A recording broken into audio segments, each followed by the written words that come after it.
The Founders Ball was scheduled to officially begin at 7 o'clock sharp. Around 6:50 p.m., a growing stream of humanities students began to file into the hall. The men were all in crisp suits, and the women were even more meticulously dressed, their evening gowns and high heels complemented by exquisite, captivating makeup. Even though it was the freshmen' first time attending such an event, they couldn't help but look a little green, a little raw, playing dress-up as adults. But the vibrant energy and youthful spirit radiating from each of them always made the upperclassmen smile knowingly. It inevitably reminded them of their own nervous, giddy excitement when they'd attended the ball as freshmen the year before. "Do you remember what it was like last year when we came to the ball?" Claire Sterling asked, her arm linked through Leo's as she smiled up at her boyfriend. Tonight, in a pair of slender, slate-gray stilettos, Claire stood even taller and more elegant. With a slight tilt of her head, her eyes met his. Leo nodded happily. "Of course I do. I was just going to wear whatever, but Cheryl Chun forced me to change clothes." "You were wearing an ice blue evening gown, right? I think you just picked it out randomly, but it looked really good on you." He couldn't help but savor the memory. Claire's eyebrows rose slightly, but she nodded without a blush or a flutter of her heart. "That's right. I just picked it randomly." The truth her silly little boyfriend would never know. Picked randomly. False. Hand-selected by a certain veteran after a city-wide search, coordinated remotely, and delivered overnight after a 1,000-mile drive. True. Leo sighed with emotion. A whole year has gone by just like that. Time really flies. Claire's gaze swept over the mingling crowd in the ballroom. The figures of men in sharp suits and women in flowing gowns wove together, a reflection of the scene from this time last year. She smiled softly. "It does. Time really flies." A year ago, a boy and girl, high school deskmates whose relationship was still undefined, had shared a tentative dance. Now, they were an affectionate, comfortable couple, practically an old married pair. A year ago, she had been fighting with a certain girl from the humanities department, staking her claim on a certain clueless boy. Now, that same girl was one of her closest friends, a future bridesmaid at her wedding. As for the title of the humanities freshman it girl, it had quietly passed to another equally beautiful and charming young woman. Speak of the devil. A low murmur of excitement rippled through the crowd, rising and falling like a tide. The new campus belle of not just the humanities department, but Berkeley's entire class of '09 had arrived. Tonight, Yvonne Moreau was once again in that silver-white evening gown, the exact same one she had worn while hosting the freshman welcome gala. But no one would ever tire of seeing it. She was just as refined and otherworldly, as confident and radiant as ever, drawing looks of awe and envy from countless students around her. Spotting Leo and Claire, Yvonne's eyes lit up. "Leo, Claire!" Lifting the hem of her dress, she hurried toward them on her diamond-studded heels like a gust of wind, happily greeting them and striking up a conversation. It turned out that Gibberish Girl was here to host the ball tonight. She was managing her responsibilities at the company without falling behind, and she wasn't missing a single school event either. Diligent Yvonne, improving every day. "By the way, didn't Isabella come with you?" Claire asked with a smile. Yvonne shook her head. "I asked her. She said she was busy working overtime and didn't have time for anything else."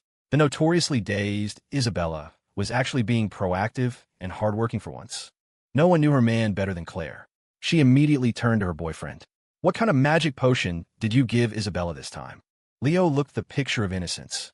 "What are you talking about? Our company runs on self-motivation. We never force employees to work overtime.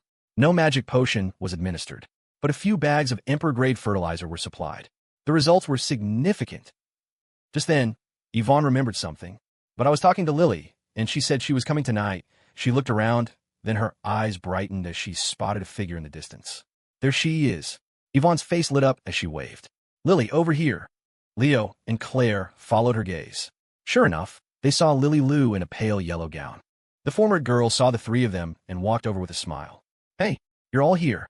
And just like that, the new and old girls of the humanities department, plus the ultimate campus goddess of Berkeley, were gathered together, chatting and laughing intimately. They effortlessly became the center of attention, drawing countless eyes from across the room. A stunning trio, each beautiful in her own way, enough to make the guys practically drool. In a scene like this, the single male creature standing beside the three beauties seemed particularly out of place, a target of envy, jealousy, and pure hatred. Who the hell is that lucky bastard? The surrounding guys glared daggers in his direction. Then they got a clear look at him. Oh, it's Leo. Right. Never mind then. The crowd sullenly retracted their gazes. There was no comparison. That was a fight they definitely couldn't win. But they couldn't help stealing a few more glances at the girls, their teeth grinding with envy. Then a new thought struck them. They couldn't take on a final boss, but that didn't mean they couldn't pick on some of the weaker targets, right? So where are those damn Northwood High freshmen? In an instant, several people in the hall began cracking their knuckles, their menacing eyes scanning the room. The hunt was on. Lily chatted and joked with Leo, Claire, and Yvonne for a few minutes. It seemed the former girl didn't plan on dancing herself tonight. Apparently, Cheryl Chun had just invited her to come and play piano accompaniment. Besides, something seemed to be on her mind. As they talked, Lily was a bit distracted. After a few more words, the ball was about to start. As the host, Yvonne had to go get a microphone and get to work. Lily smiled, said goodbye to Leo and Claire, and walked over to the piano. Just as the two humanities beauties left, the crew from room 205 and room 520 converged. The moment they saw each other's outfits, they launched into a fierce round of mutual, over-the-top compliments. When Jade and Molly saw the blue suit Marco had specially chosen for the occasion, they were amazed. Whoa, Marco, you're looking sharp tonight. How many freshmen are you going to sweep off their feet? Jade pushed up the black framed glasses on her nose and offered a more objective assessment. Wearing that, your success rate with the freshman girls should increase by about 70%. Normally, such praise would have sent Marco's ego soaring. But tonight, his mind didn't seem to be on being smug. He glanced around. Hey, where's Quinn? Jade answered. Quinn came with us. She just went to the restroom to touch up her makeup.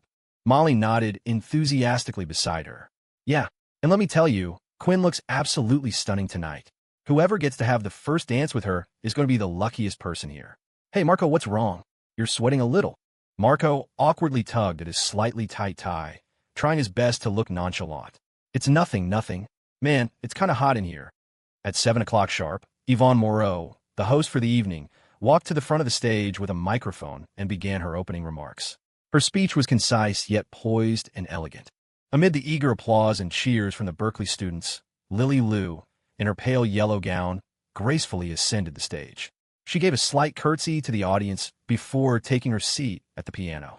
Her slender fingers settled on the black and white keys. With a light touch, a beautiful, flowing melody spilled forth like a babbling spring. Down below, the students, guys and girls alike, took their chosen partner's hands and entered the dance floor, beginning the first dance to the sound of the piano. Some of them had a background in dance or had put in serious practice before the ball. They moved with elegance and grace, or at the very least, they looked the part, avoiding any embarrassing missteps. But many of the freshmen were just there for the experience.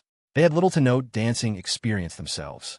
A moment of nervousness, a lapse in concentration, and they would accidentally step on their partner's foot, eliciting a soft yelp of pain, followed by a flurry of frantic apologies. Watching this, Leo shook his head repeatedly. This year's freshmen aren't cutting it, getting so nervous over a simple dance. The lethal and savage couple had also taken to the floor. Leo's arm was around his girlfriend's slender waist. They stayed near the edge of the dance floor, moving gracefully to the rhythm of the music, relaxed and unhurried. A perfect match. Hearing her boyfriend's brazen commentary, Claire couldn't help but find it amusing. She shot him a sidelong glance. You've got some nerve. Forgotten which little fool was too nervous to even get on the dance floor last year. Leo's face was a mask of innocence. Oh, really? Did something like that happen? I don't seem to recall. Of course it had. At the time, a certain handsome fellow had been psychologically scarred by an embarrassing incident at a college dance in his past life. He had been terrified of making a mistake and stepping on his beautiful deskmate's feet. But in the end, it was the girl's gentle and firm encouragement that had helped him find his confidence. I'm not afraid. So you shouldn't be afraid either. I'll teach you. A year had passed. In that moment, the young couple both recalled that scene. Their eyes met, and they shared a knowing smile, filled with warmth and nostalgia. Do you still remember the steps? I kind of forgot. You idiot. Follow my lead. I'll teach you. The ball had begun. Tonight, Marco hadn't just changed into a new suit. He had even spent time in the dorm meticulously styling his hair in front of the mirror. In his sharp blue evening suit, he actually looked quite dashing. Several female classmates and underclassmen he knew passed by, and seeing the transformed Marco, they couldn't hide their surprise. Some even had a sparkle in their eyes and took the initiative to strike up a conversation, hinting at an invitation to dance. Dylan, standing nearby, was burning with envy. But for some reason, Marco seemed to have had a personality transplant. Faced with these rare, proactive invitations from girls, He simply waved his hand and politely declined with some excuse. Dylan was getting anxious. Dude, all these girls are asking you to dance. What are you waiting for? Marco, you need to know your place. We're the Gotham brothers. We're not the cool, aloof types. But Marco just shook his head. It's fine. I'm waiting for someone. Dylan froze. Waiting for someone? His expression changed. Marco had actually arranged a dance partner in advance. This is bad. It feels like the Gotham brothers duo is about to become a solo act. Before he could ask, a flicker of movement on the other side of the dance floor caught his eye, and Dylan's face fell again. He could see Jade, the university scholar, slowly making her way toward them, her eyes scanning the crowd. This was even more dangerous. Run! Dylan turned and fled. Marco was left standing alone by the edge of the dance floor, looking distracted. He craned his neck, peering toward the other side of the room, clearly waiting for someone. And then, a familiar figure appeared in his line of sight. It was Quinn Liu. Tonight, Quinn was wearing a long, red evening gown, paired with black stilettos with red soles. Her 5'9" frame appeared even taller and more willowy. The dress perfectly accentuated her curves, and the V-neckline revealed a breathtaking expanse of fair skin. Bold and radiant, she was almost too stunning to look at directly. Seeing Quinn, a joyful expression bloomed on Marco's face. He was just about to raise his hand and call out to her. However, at that moment, Quinn didn't seem to notice him. She turned her head slightly, as if she had seen someone else. A smile graced her lips, and she gave a small wave. Then, a tall, handsome guy strode across the dance floor toward her, also smiling as he said something to her. They looked familiar and close. Marco froze. He watched the guy and Quinn standing together, laughing and talking intimately, looking perfectly matched. He glanced down at the guy's black evening suit. It was tailored, well-fitted, and clearly expensive. Marco looked at his own $300 blue suit he'd bought online. He fell silent. The hand he had raised to greet her slowly lowered. Tonight's meticulous preparations were all because of a conversation he'd had with Quinn a few days ago during a dinner with their two dorms. They'd been chatting about the ball. They casually joked that if neither of them could find a suitable partner, they would have the first dance together. So tonight, he had turned down all the other invitations from his classmates and the underclassmen. But it seemed she had already found a partner. On the dance floor, to the gentle, melodious strains of the piano, men and women danced in pairs, lost in the music. Marco went to a corner by the dance floor and sat down on a long bench. For the first time, he was silent and still. He just looked up at the dancing couples, a self-deprecating, bitter smile flashing across his face. Maybe he'd overthought it. It was just an offhand joke, after all. How could he have taken it seriously? Some things, if you don't get your hopes up in the first place, you won't be disappointed. He rubbed his face hard and took a deep breath. It's fine. I'm a great Marco Shaw, the leader of the Gotham brothers. What's a little setback like this? Worst case, I'll just hit Quinn up for a late-night snack as compensation for emotional damages. Ha ha. Marco? What are you doing? A voice asked from beside him. Marco turned to find someone else sitting on the bench. It was Yvonne Moreau, who had come over to rest after finishing her hosting duties. She was looking at him with a puzzled expression. Marco forced a laugh. Oh, nothing. Just thought of something funny, ha ha ha. Yvonne scrutinized him. But you kind of look like you're about to cry when you smile. Then, as if she'd realized something, she had a small epiphany. Don't tell me you want to ask me to dance. Yvonne shook her head seriously. I'm sorry, Marco. That wouldn't be appropriate. Marco blinked, then burst out laughing. Hey, I get it. We're not a good match. Don't worry, that's not what I was thinking. But before he could finish, Yvonne shook her head again, correcting him earnestly. No, that's not it. It's because it looks like you already have a partner.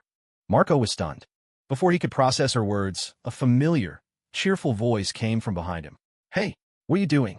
I've been looking all over for you. Marco whipped his head around. He stared dumbfounded as Quinn somehow crossed the dance floor and appeared right in front of him.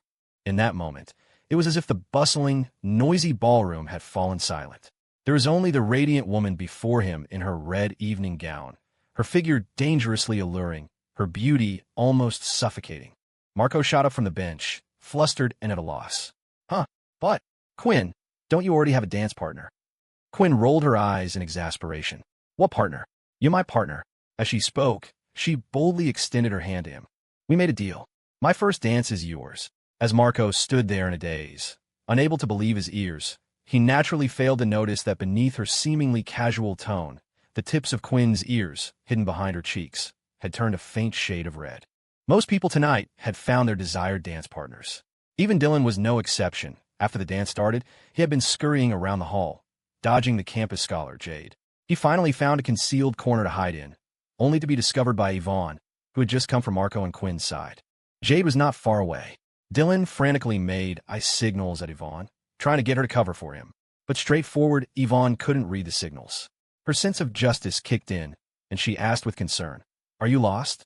Dylan shook his head violently, his hands a blur of frantic gestures. The disadvantage of being unable to speak was on full display. The ever-brilliant gibberish girl successfully misinterpreted his meaning. She extended a helping hand. "Here, let me help you." She grabbed Dylan and pulled him out from behind the potted plant. She was surprisingly strong. Dylan struggled desperately, but couldn't break free. The helpful Yvonne was about to lead him on his way when another hand calmly reached out. "I'll take it from here." She looked up. Jade was smiling placidly at Yvonne, then turned her gaze to Dylan, her eyes gleaming behind her black-framed glasses. "I'll handle it." Tonight on the dance floor, pair after pair of dancers vied for the spotlight, each showing off their best moves. Last year, the most dazzling couple had naturally been the lethal and savage duo. This year, Leo and Claire had no intention of stealing the show. After one casual dance on the edge of the floor, they retreated to the sidelines to chat. Tonight's main protagonists were Marco and Quinn, one in a tailored, slim-fit blue suit, the other in a magnificent red evening gown with red-soled stilettos, grand and brilliant. Their steps were in perfect practiced harmony. Even though they hadn't rehearsed beforehand, it was as if they each knew the other's rhythm and intentions. They moved with effortless grace. During a fast-paced crescendo in the music, they even executed a difficult dip, drawing a wave of cheers and applause from the entire dance floor. Amid the ovation, they danced their hearts out, drenched in sweat, but when their eyes met, they couldn't help but smile. Claire, watching from the sidelines, saw it all. A thoughtful look crossed her face, and her eyebrows arched slightly. Red and blue. Always make a good pair. A small smile played on her lips. Beside her, Leo also saw the scene and marveled. Wow, Marco and Quinn have got some serious moves. Then a thought struck him. Hey, don't tell me that... Claire turned to her boyfriend, slightly surprised. The clueless idiot actually noticed? That's rare. The next second, Leo slapped his thigh. Don't tell me they practiced in secret beforehand. How else could they be so in sync? The ever-composed Claire lowered her eyelids, took a deep breath, and sighed. He's a lost cause. Terminal case of oblivious man syndrome. Getting this idiot to have a moment of insight was probably harder than getting an iron tree to bloom. Oh, speaking of which, she hadn't seen Annie Cakes or Wyatt the punching bag in a while. She wondered if there were any new developments there. After the ball, Cheryl Chun, head of the arts department, generously invited everyone who had helped out or attended to a late-night meal. They ended up at Summit Grill, just outside the east gate of the university. The early autumn night air was cool. Tables and chairs were set up on the sidewalk outside the grill. Platters of sizzling skewers arrived, their aroma filling the air, tempting and mouth-watering. They poured beers, raised their glasses, and toasted, the atmosphere lively and boisterous. At the next table sat a group of freshmen, including a few of Leo and Claire's underclassmen from Northwood High. They furtively came over to greet their seniors. The couple casually asked them how they enjoyed the ball. The freshmen nodded enthusiastically, saying it was their first time at such an event in college, and they found it fresh and interesting. Although there had been moments of imminent danger. Apparently, some unidentified upperclassmen had been stalking the dance floor, asking everyone where they graduated from high school. But after a couple of months at Berkeley, these Northwood freshmen had mastered the art of survival. When questioned, they answered without batting an eye. Northwood High? What's Northwood High? Never heard of it. Screw Northwood High. The three-pronged defense. It worked every time. Even now, after coming over to toast Leo and Claire, the freshmen zipped back to their own table, ensuring their interaction remained low-key and unnoticed. It was like a clandestine meeting of spies. At the grill, the friends clinked glasses and toasted each other, eating and drinking merrily. Many brought up Marco and Quinn's flawless performance at the dance, full of praise. The two in question, however, acted as if nothing had happened. They laughed it off, saying they were just messing around, that they couldn't find other partners and just happened to team up. As they spoke, they both seemed to consciously avoid each other's gaze, whether intentionally or not. To divert attention, Marco enthusiastically played the host, urging others to drink and diligently serving them food. Yvonne happened to be sitting next to him. She watched as her plate piled higher and higher with grilled skewers, scallops, and oysters. The host himself kept encouraging her. Come on, Yvonne, eat up. Don't go hungry, haha. Yvonne glanced at her plate, then at Marco. The scene felt vaguely familiar. Then she remembered. This was exactly how Wyatt had acted back at the LNS house. Yvonne frowned slightly, her clever mind whirring. She arrived at a logical, objective, and perfectly reasonable conclusion. The next moment, she turned, tugged on the sleeve of Dylan, who was sitting on her other side, and whispered, "Dylan, does Marco have a crush on me too?" "Dylan?" Question mark. Naturally, she got no answer from him. Yvonne shook her head gently, sighing with a complicated mix of emotions. "I've already tried so hard to restrain my charm, but is it still no use?" She moved her stool next to Lily Lou, intending to ask for her analysis. But Lily, after listening to just a few words, couldn't be bothered. "Oh, gibberish girl, what are you even talking about? Come on, drink with me." Tonight was just like this time last year. The same Founders Ball, the same late-night barbecue at Summit Grill outside the East Gate. The atmosphere was just as lively and raucous. The familiar autumn night breeze of the East Bay coast, seemingly steeped in alcohol, was even more intoxicating. As they chatted, people brought up the amusing incidents from last year's post-ball gathering. The most memorable, without a doubt, was the epic drinking contest between the humanities girl, Lily, and the campus goddess, Claire. Cheryl Chun recounted the story vividly, leaving the new freshman members of the arts department wide-eyed with awe. Their gazes, directed at Claire and Lily, were filled with reverence. They never would have guessed. The cool and composed Claire, the gentle and graceful Lily. They'd had such a moment of heroic bravado. Faced with the admiring stares of the underclassmen, Claire simply smiled and raised her glass. "We were just messing around back then. Come on, let's have a drink." With elegant ease, she drained her glass. All the while, her other hand, hidden beneath the table, had naturally found her boyfriend's, their fingers expertly intertwining. At the other end of the table, Lily covered her face with her hands and sighed. "Don't bring that up, please. It's all part of my dark past. Let's just drink." She too raised her glass and downed it in one go. The onlookers couldn't help but be taken aback. Lily's drinking pace tonight seemed a bit too fierce. By the time the late-night meal ended and everyone was ready to say their goodbyes, it was unexpectedly only Lily who seemed a bit drunk.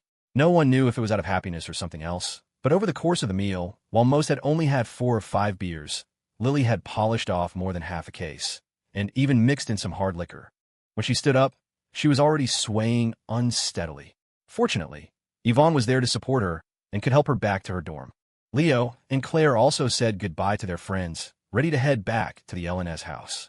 Their pink electric scooter was parked in a paid lot not far from the school gate.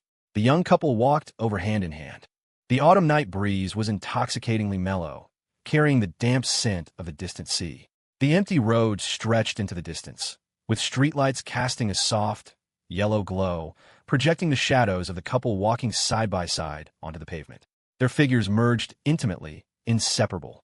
From somewhere far away, a faint, melodious song drifted through the empty night streets, serene and peaceful, yet filled with an intoxicating romance. It stirred memories from a year ago. Leo smiled and casually recounted a funny story to Claire about that night.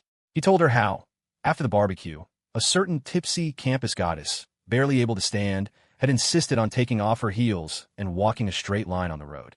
It was a rare moment of childish charm. Hearing this, Claire raised an eyebrow, but remained impassive. "Really? I don't remember that.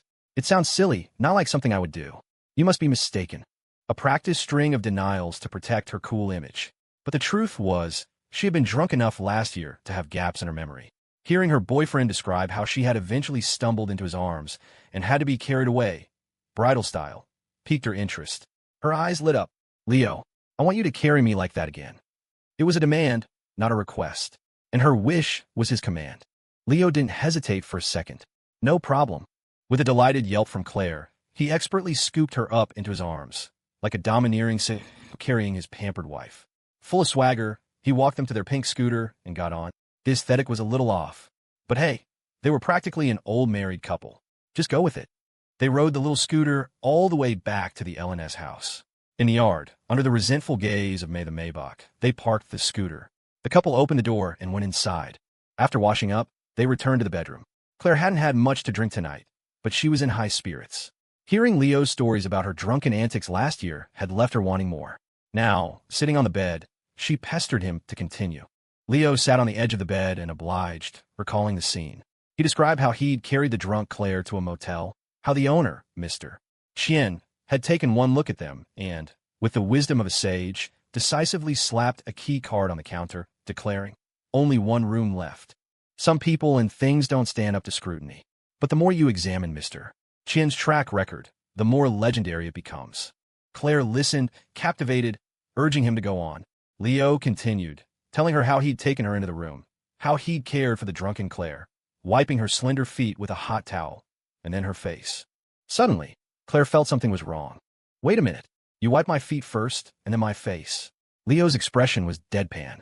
"Yeah, with the same towel." Before he could finish, the mistress of the single slaughterhouse let out a cry of outrage and pounced on him like a wild cat. "Leo Wallace, are you trying to get yourself killed?"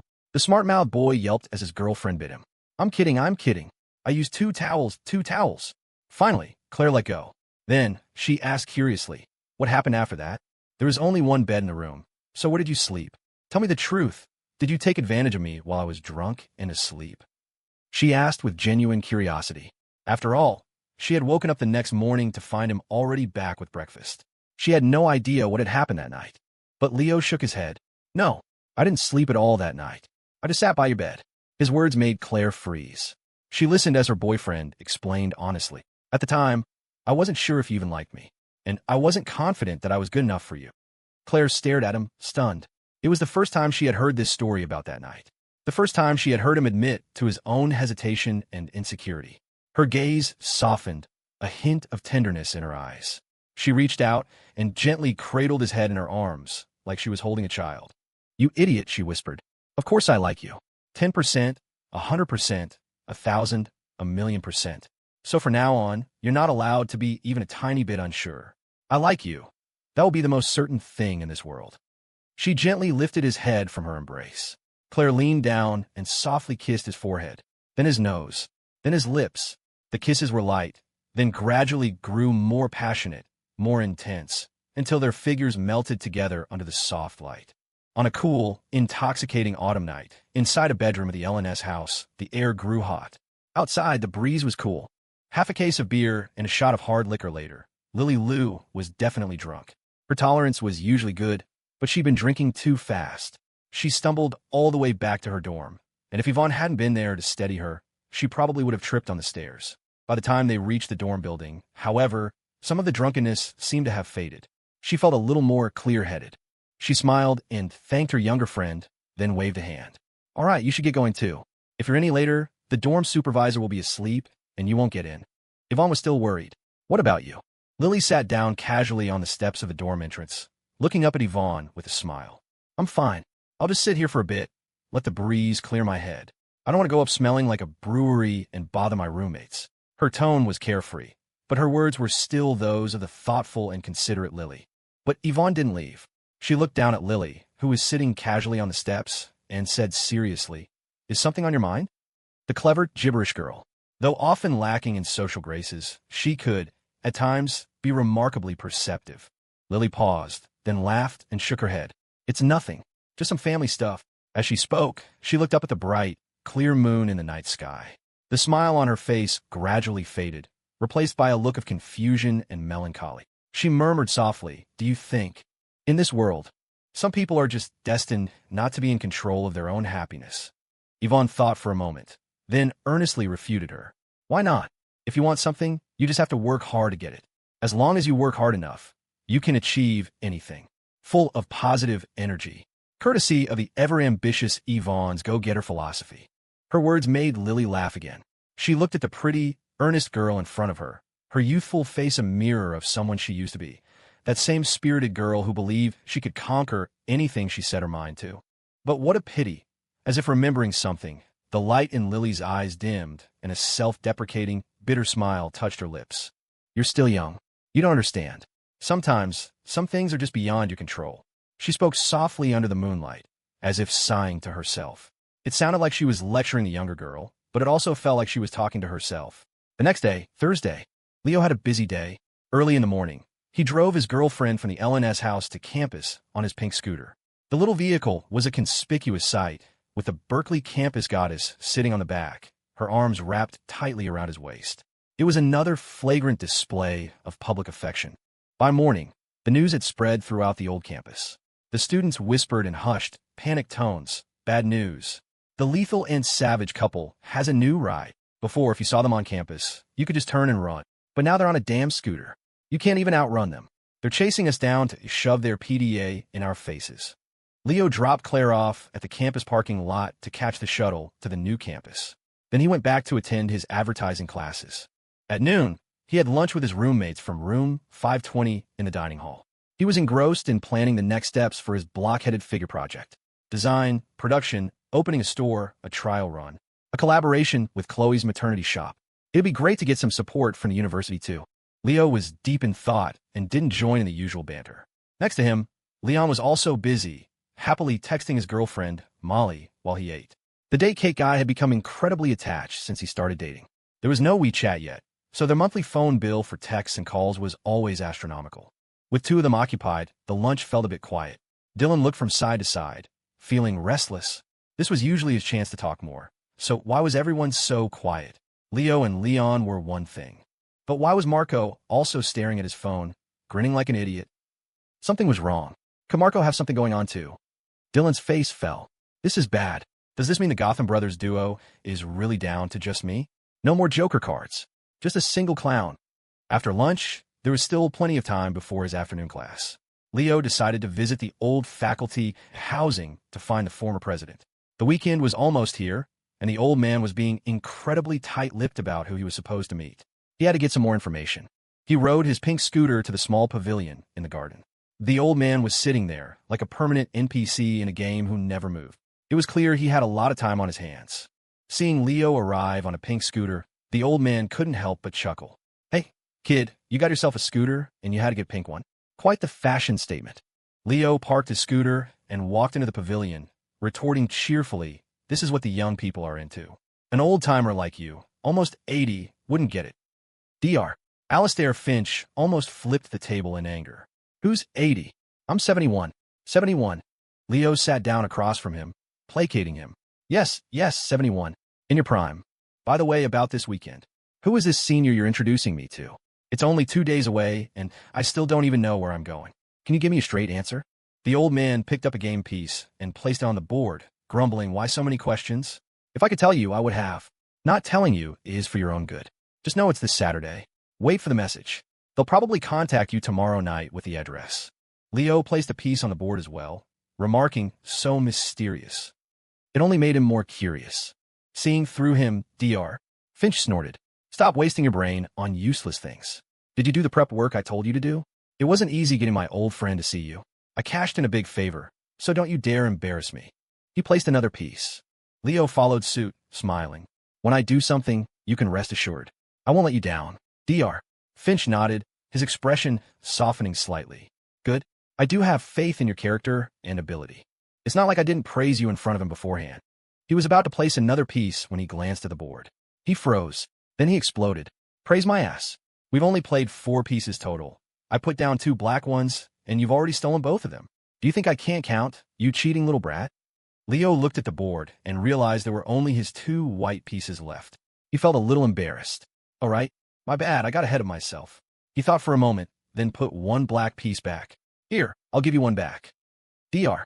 Finch. After another chase scene, the old man and the young man returned to the pavilion to continue their game. The conversation shifted to other topics. Looking at Leo's pink scooter, Dr. Finch remembered his duty as the former president and reminded Leo to register it with the university. Leo smiled, saying he'd already thought of it and had registered it a few days ago. The old man nodded, once again praising the kid for being thorough and thoughtful. Then he casually mentioned that the old campus had expanded quite a bit in recent years. For students on this campus, getting from their dorms to their classes took a significant amount of time and effort. Some students bought bicycles when they first enrolled, but others couldn't afford them. And if the number of bikes increased, there wouldn't be enough space to park them all. Besides, people who owned bikes didn't ride them every day, leading to waste. There were all sorts of problems and inconveniences. The university wanted to help solve the issue, but they hadn't come up with any good ideas yet.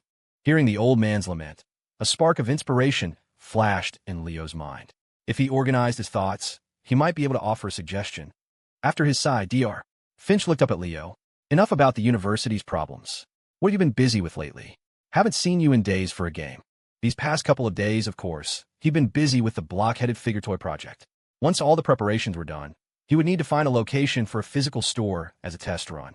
Opening a shop on campus could be effective, but there were probably restrictions on the types of businesses allowed. Leo casually mentioned this to the old man. Dr. Finch was intrigued. Opening a store? What kind of store? Let me tell you, kid, there are strict regulations for businesses on Berkeley's campus. Don't think you can pull strings with me. No shady or unreliable shops are getting in here. Leo shook his head vigorously, his expression righteous. How could you say that?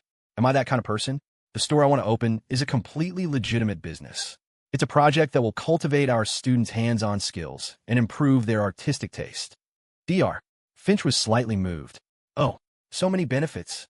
Leo continued fluently, without batting an eye. That's not even the half of it. Once this store is up and running, and we've made a name for ourselves, it could become a new landmark for Berkeley. The more Dr. Finch heard, the more tempted he was. All right, stop beating around the bush. What kind of store is it? Leo whipped out a plain white, block-headed figure, as if by magic, his voice full of ambition. A toy store. After escaping the old man's second pursuit, Leo slowly rode his pink scooter down a tree-lined campus path, sighing to himself. People these days were so short-tempered. Why was everyone he knew so prone to chasing him around? His parents back in Northwood were one thing. At work, David Chung from Happy Nest was the same. Now, the old man had joined the club. Could it be his fault? Leo shook his head, dismissing the incorrect answer. Since it wasn't his fault, it must be everyone else's. Well, what could he do? He was the kind and magnanimous Leo Hammer Wallace. If the people around him had bad tempers, he would just have to be more tolerant. That evening, Claire returned from the new campus on the shuttle. Leo picked her up on his pink scooter, and they went to find a place to eat outside the East Gate. On the way, he casually told her about his day, seeking her opinion. It's definitely their fault, Claire said without hesitation from the back of the scooter, her arms wrapped around his waist. She delivered her verdict with unwavering fairness. How could our dear Leo ever be wrong? Her tone was completely assured. As an excellent girlfriend, she would unconditionally stand by her boyfriend's side. Vindicated by his girlfriend's support, Leo was content. Right? That's what I thought. Perfectly reasonable. While the couple was having dinner at a small restaurant near the school gate, Claire mentioned something. I saw Lily this afternoon when I was leaving the new campus. I called out to her, but she was on the phone and didn't seem to hear me. She didn't look very happy, though. Leo grunted in acknowledgement. Is she having a bad day? He guessed. The next second, he had a realization. Could it be her period? Claire playfully slapped him. What are you talking about? After a moment's thought, she made a decision. I'll ask her about it later. If she's really in trouble, maybe we can help. The future CEO of Sterling Holdings. Not only did she protect her man, but she would also protect her best friend and future bridesmaid. The next day, Friday, the moment Leo woke up, he received a text from David Chung. It was a picture message. The text simply said, "You're coming to the dinner tonight at 7. Don't you dare stand me up or you're finished." The accompanying picture was of David holding a fruit knife to his own neck, glaring fiercely at the camera. It was less of a threat and more of a suicide note. The message was clear. If you don't come, I'll die. Leo couldn't help but laugh and shake his head. He typed back a reply, "Relax." At noon, he took the shuttle to the new campus. After his advertising class in the afternoon, Leo, carrying a bag of plain white block-headed figures, took a cab to the Mako Entertainment headquarters on Comping Road. Previously, he had only asked the art team to design on paper. This time, he brought the actual products for them to practice on. When he arrived at the company, the employees were all hard at work. As the head of the art department, Isabella Zhao was still full of fighting spirit, enthusiastically supervising her team. Work hard, everyone. No slacking. Hardworking people always have good luck, just like your team leader. I was randomly selected as a lucky player by Garden Grab and won 3 bags of Emperor-grade fertilizer. 3 bags? Ha ha ha hick. When she saw Leo, she immediately trotted over. "Boss, you're here. Don't worry. Everything's going smoothly. I've already finished 3 drafts. Wait, I'll go get them for you." The next second, she spun around and excitedly went to her desk to get the drafts, a whirlwind of energy. The Emperor-grade fertilizer was still working its magic. She brought them over for Leo to see. The 3 design drafts were indeed quite good. Leo nodded repeatedly, not stingy with his praise. Compliments were free, after all. Isabella beamed, her chest puffed out with pride. After the praise, Leo looked around. Is Wyatt not here today, either? Isabella seized the opportunity to throw some shade, leaning in conspiratorially to snitch. "Boss, let me tell you, I'm not the type to tattle, but that guy Wyatt has been slacking off lately. He doesn't even work overtime. He keeps saying he's busy with his own company's business. He spends more time at his own company than he does here. Leo wasn't bothered by her tattling. It was just a little rivalry between subordinates. The competition between his workhorses was normal. Besides, the company was still new, and there weren't many rules. As long as Wyatt's tech department met its deadlines, nothing else mattered. However, the news did surprise him a little. His own company's business? The last time they talked, the heir to the Wei family had just told him that he had no interest in the tedious family business and avoided it whenever possible. Why the sudden change of heart? Inside the elevator, Wyatt Wei sneezed. The company's vice president, standing beside him, immediately showed concern. Mr. Wei, are you all right? Did you catch a cold? This elevator is a bit problematic. The air conditioning isn't working properly. My apologies. Don't you worry. I'll have this elevator replaced first thing tomorrow. This was how a subordinate branch manager behaved in front of the family's future successor. Wyatt waved his hand. It's fine. The elevator works perfectly well. No need to waste money. As he spoke, he subconsciously remembered a certain incident that had occurred in an elevator. He shuddered. He glanced up at the broken security camera in the corner of the ceiling and added casually, "It's just that this camera is broken. You should probably replace it with a working one soon." The elevator ascended smoothly. When it reached the designated floor and the doors opened, the heir to the Wei family was still in discussion with the vice president. Also, see if you can increase the speed of the elevator on its way down. It takes a good half-minute to reach the ground floor. That's too slow. It could use a speed boost.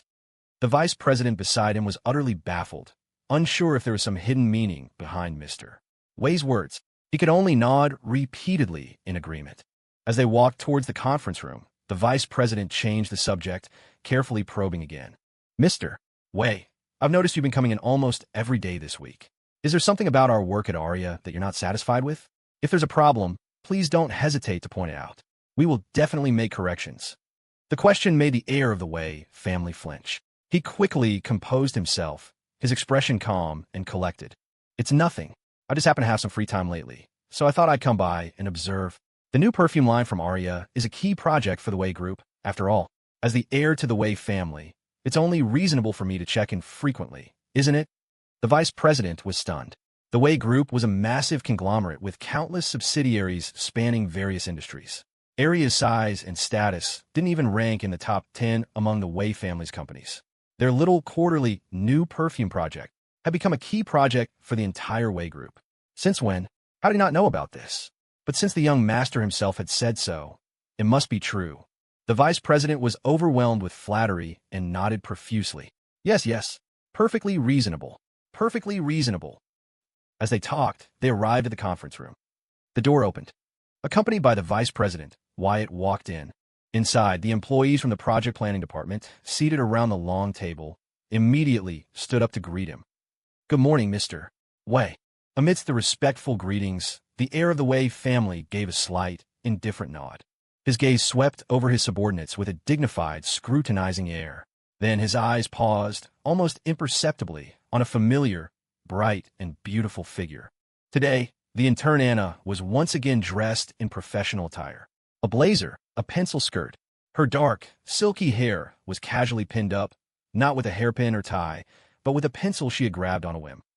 The look was casual, yet exuded a certain intellectual, mature charm. The heir of the Wei family had intended to quickly avert his gaze, but he couldn't resist. He took another look, and another, and another. He stared for a little too long. The conference room was silent, and all the employees were looking at him with confusion. By the time Wyatt came to his senses, he noticed everyone's stares, as well as the look on Annie Cake's face, as if she were observing an idiot. He finally realized his mistake, and the dignified air he had been maintaining almost shattered. He quickly cleared his throat, trying to regain his composure. It's fine. Please be seated. Everyone finally sat down. The department heads were adept at reading people. They had noticed the young master's gaze on the intern, Anna. Combined with what they had observed in previous meetings, they guessed that their boss had a special appreciation for her. Seizing the opportunity, they chimed in. Mr. Wei, Anna's work ethic has been exemplary recently. She knows how much you value this new perfume project. As an intern who hasn't even become a full-time employee yet, she's only required to come in 4 days a week. But now she's here every single day. It's all for you. Wyatt was taken aback, his gaze instinctively shifting to Anna. Is that so? This time, it was Anna's turn to be stunned. She was almost flustered. And no, that's not it. She quickly composed herself. What I mean is, even as an intern, the project needs to be done well. As an employee, focusing on the project and working diligently is perfectly reasonable, isn't it? The ARIA employees at the table exchanged glances. It sounded a lot like she was protesting a little too much, but she was now the young boss's favorite. They couldn't exactly argue. Immediately, everyone at the table nodded in agreement. Reasonable, reasonable. Wyatt cleared his throat, tapping the table lightly. All right, let's begin the meeting. Once the project planning meeting officially began, both the heir of the Wei family and the intern Anna quickly switched into their professional modes. One was stern and unrelenting, mercilessly pointing out every flaw and error in the revised project proposal. He was strict and severe, without a hint of tact, but every point he made was sharp and incisive. The employees at the table broke out in a cold sweat, but could only nod and furiously take notes. The other was respectful, yet serious and rigorous. She staunchly defended her proposed revisions, holding her ground. Even when facing her ultimate boss, the heir of the Wei family, she would not easily back down on points of disagreement unless she was convinced by reason. Their clashes were at times intense, making the other employees and even the department heads feel on edge, silent as cicadas in winter. But some issues weren't about right or wrong, but subjective differences in judgment and philosophy. Finally, Wyatt made a decision. This point will be done my way. You can keep your opinion to yourself. But points 3, 6, and 7 must be executed as I've said. Anna lowered her eyes, nodding respectfully and meticulously. Yes, sir. Professional and diligent. Seemingly without complaint. Seemingly. When the meeting concluded, amidst the relieved farewells of the staff, the heir of the Wei family stood up and walked out of the conference room. He was sorting through the details of the project proposal in his mind as he walked to the elevator bank. The elevator doors opened. Wyatt stepped inside. Just as the doors were about to close, he heard the crisp sound of high heels approaching from a distance. He instinctively looked up, his vision filled with that tall, slender, and brilliant figure, holding a stack of proposals and walking towards him. Mr. Wei, please wait. Her smile was like a spring breeze, a breeze that carried a gentle, murderous intent. Wyatt's face changed. He frantically jabbed the closed-door button, almost breaking it. Close, you damn thing, close. Just as the doors were about to shut, a slender, fair hand reached in, firmly blocking them, and then slowly pried them open. The girl's bright, smiling face appeared before the heir of the Wei family. Mr. Wei, about that proposal, would you mind if we discussed it a bit more? Wyatt swallowed hard. And not really convenient. How about we find another elevator to talk? One with a working security camera. Before he could finish, Anna had already stepped into the elevator, her smile unwavering. No need. This one is just fine. As she spoke, she reached out and elegantly pressed the closed door button. Then she turned to the heir of the Wei family, a warm, friendly smile on her face. Don't worry. We'll just talk for a little while. I'll be quick. The elevator doors slowly closed, and the gates of death for the heir of the Wei family slowly opened. Aria Perfume's headquarters. The private elevator for the CEO descended slowly. The security camera might be broken, but the soundproofing was still excellent. Only the faintest of sounds could be heard from within. Kulang, bang, tu, sflap. Ding! The elevator opened on the 6th floor. A few managers from another department, waiting to go down, instinctively looked inside. Their eyes met a scene of the heir to the Wei family, his expression stern and impassive, lecturing a pretty female intern who stood respectfully beside him. The latter held a folder and listened intently, nodding from time to time. Nothing seemed out of the ordinary. Remember, just do as I said. Yes, Mr. Wei. The heir turned his gaze to the executives outside the elevator. Do you need something? You can come in and ride down with us. He issued the seemingly friendly invitation in a flat tone. The managers snapped out of their daze and quickly smiled apologetically. No, no, no. You go ahead, Mr. Wei. We'll take the next one. The heir fell silent. Then, heavily, fine. The elevator doors slowly closed. It continued its slow descent. Clang, bang, thud, smack. Ding. The elevator stopped again on the 4th floor and the doors opened. A few lower-level employees looked up and quickly greeted him. And Mr. Wei. Inside the elevator, the pretty intern seemed to be considerately adjusting the heir's collar. Mr. Wei, your tie is loose. Let me fix it for you. The heir's hair was slightly disheveled, but it couldn't hide his commanding presence. He glanced coolly at the people outside. Are you coming in? His tone was stern, but for some reason, it seemed to carry a hint of pleading and anticipation. The employees took one look at the situation inside and immediately understood. They shook their heads like bobbleheads. No, that's okay. You go ahead, Mr. Way. You go ahead. After the doors closed, the employees even exchanged celebratory high fives. We're so good. So perceptive. We're definitely getting a promotion and a raise for this. Awesome. Finally, without further interruption, the elevator reached the ground floor. The heir's personal driver and bodyguard, Mr. Chun, was waiting by the doors as usual to receive his young master. When the elevator doors opened, the veteran, a former top soldier from the Southern Military District, habitually began to speak. Young master. His voice died in his throat. Before him, a young man and woman were entangled, having not had time to compose themselves. The girl was expertly yanking the man's tie, gritting her teeth. So I must execute your plan. So I have to work overtime on 3 versions of the draft. The man was struggling, almost turning blue. And mercy, what about your professional work ethic? The scene was absurd and ridiculous, yet it had a strange, intimate ambiguity. Mr. Chen's stone-like, resolute face froze, as if it had been petrified. Inside the elevator, the young man and woman finally realized they had reached the ground floor. They turned and saw the petrified statue of the former soldier standing outside. They sprang apart, as if electrocuted. Anna quickly straightened her clothes, her expression struggling to return to normal as she nodded at Wyatt. Mr. Way, if there's nothing else, I'll be going. The next second, without waiting for a reply, she turned and fled. The heir of the Way family stepped out of the elevator. He adjusted his messy, loosened tie, looked at Mr. Chun, and cleared his throat, trying to sound calm. Mr. Chun, don't get the wrong idea. It's not what it looked like. Mr. Chun took a deep breath and nodded steadily. Yes, sir. As he lowered his head slightly, the pupils of the veteran soldier's eyes quaked violently. Mr. Show, your ocular power. I think I've learned it too. Everything seemed to return to normal. As they walked towards the underground parking garage, one behind the other, Mr. Chun tried to pretend nothing had happened, changed the subject. Young master, Nexus is hosting a banquet tonight. They sent an invitation to the family. Will you be attending? The question finally pulled Wyatt's thoughts away from the heart-pounding encounter in the elevator. Nexus, the heir frowned slightly, trying to remember. He vaguely recalled Ching Rue mentioning it a couple of days ago. Nexus was a major player, on par with the Wei family in terms of influence. But the Wei group didn't have much business with them. The invitation was likely just a courtesy. Going would be pointless. If he ran into Ching Rue and his friends, he'd be trapped in a web of fake socializing. That was nothing compared to working with Anna at the company. Ahem, he meant working diligently at his company. He immediately shook his head. Forget it. Declined the invitation. Leo came downstairs from the Mako Entertainment headquarters. He hadn't checked his phone for a while and was bombarded with several texts from David Chung.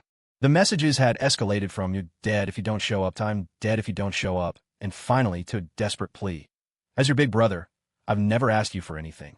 You really can't let me go to this hostile meeting alone. Leo couldn't help but laugh. It took him a while to convince David that he wasn't going to stand him up this time and would be there on time. He put away his phone. It was only 4:30 p.m. The Nexus Weibo banquet didn't start for another 2.5 hours. He had plenty of time. Leo thought for a moment and took a cab to the mall, where Chloe Chu's new maternity shop was located. When he arrived, he took the escalator up. In the store, he saw Chloe just finishing with a customer. Little Mia was there too, having just gotten out of preschool. She was sitting on a small stool, happily playing with her toys. Seeing Leo, Mia cheered and ran up to him. Chloe was also pleasantly surprised and asked what brought him here. Leo smiled and told her about his block-headed figure toy project, wondering if they could do some kind of collaboration. Chloe was interested. They sat down and talked. When Leo described the DIY, fluid art bear style of the figures, Chloe's business acumen quickly told her it was a winner. This will work. My children's area is already set up. We can just renovate it to fit your model. The results will definitely be great. Leo smiled. Let's not get ahead of ourselves. I have some basic models here. Why don't you take them and let some of your customers try them out? We can see what the feedback is like before we make a final decision. He took the remaining block-headed figures from his backpack and handed them to her. Chloe readily agreed and took them. Nearby, Mia couldn't understand their business talk, but her eyes were glued to the toys. Why does only mommy get a present? I want a present too, big brother. Leo nodded cheerfully. Don't worry, I have a present for you. Then, like a magician, he pulled out a few AP workbooks from his backpack and handed them to the stunned little girl. He had bought them on a whim when he passed the bookstore on the second floor. He had promised her homework last time. A man has to keep his word. Business settled. Leo said goodbye to Chloe and Mia and happily left with his backpack. As he was about to leave them all, his eyes scanned the crowd and he saw a familiar figure. He looked closer. An expression of surprise crossed his face. Lily Liu. In the distance, Lily heard her name and turned. When she recognized Leo, she froze for a second, looking uncharacteristically flustered. But she quickly composed herself and walked over with a smile. What a coincidence. What are you doing here? Leo nodded. I was here to discuss some business. He noticed the large shopping bag she was carrying. The logo was from an expensive women's luxury brand. You're out shopping for clothes? Lily paused, then smiled casually.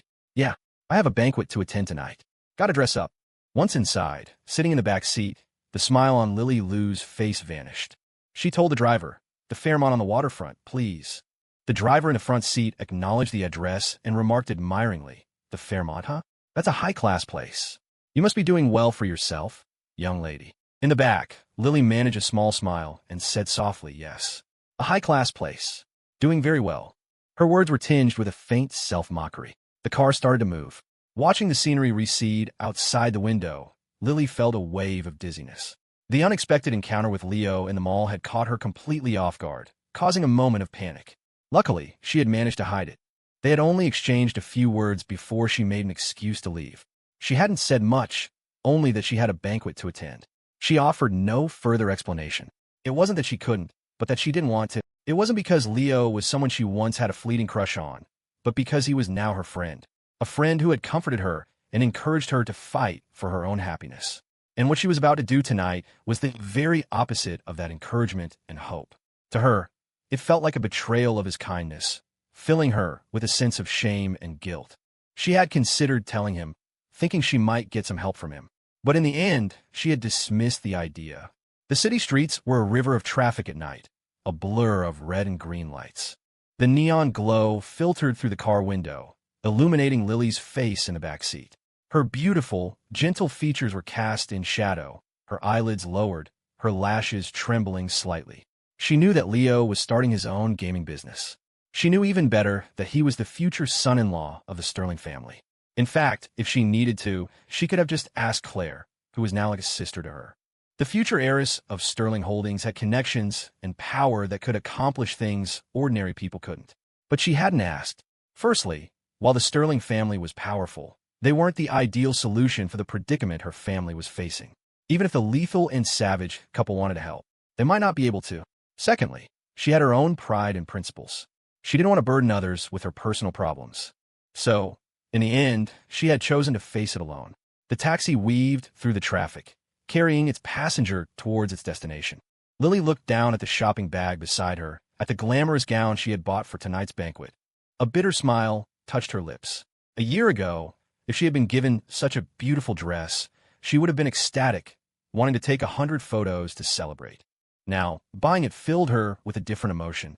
Back then, it was for her own beauty. Tonight, it was for her family's future. The dress felt like shackles.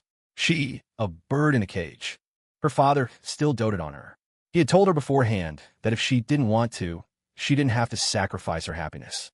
But as a member of the family, having enjoyed its benefits, she felt she had to contribute.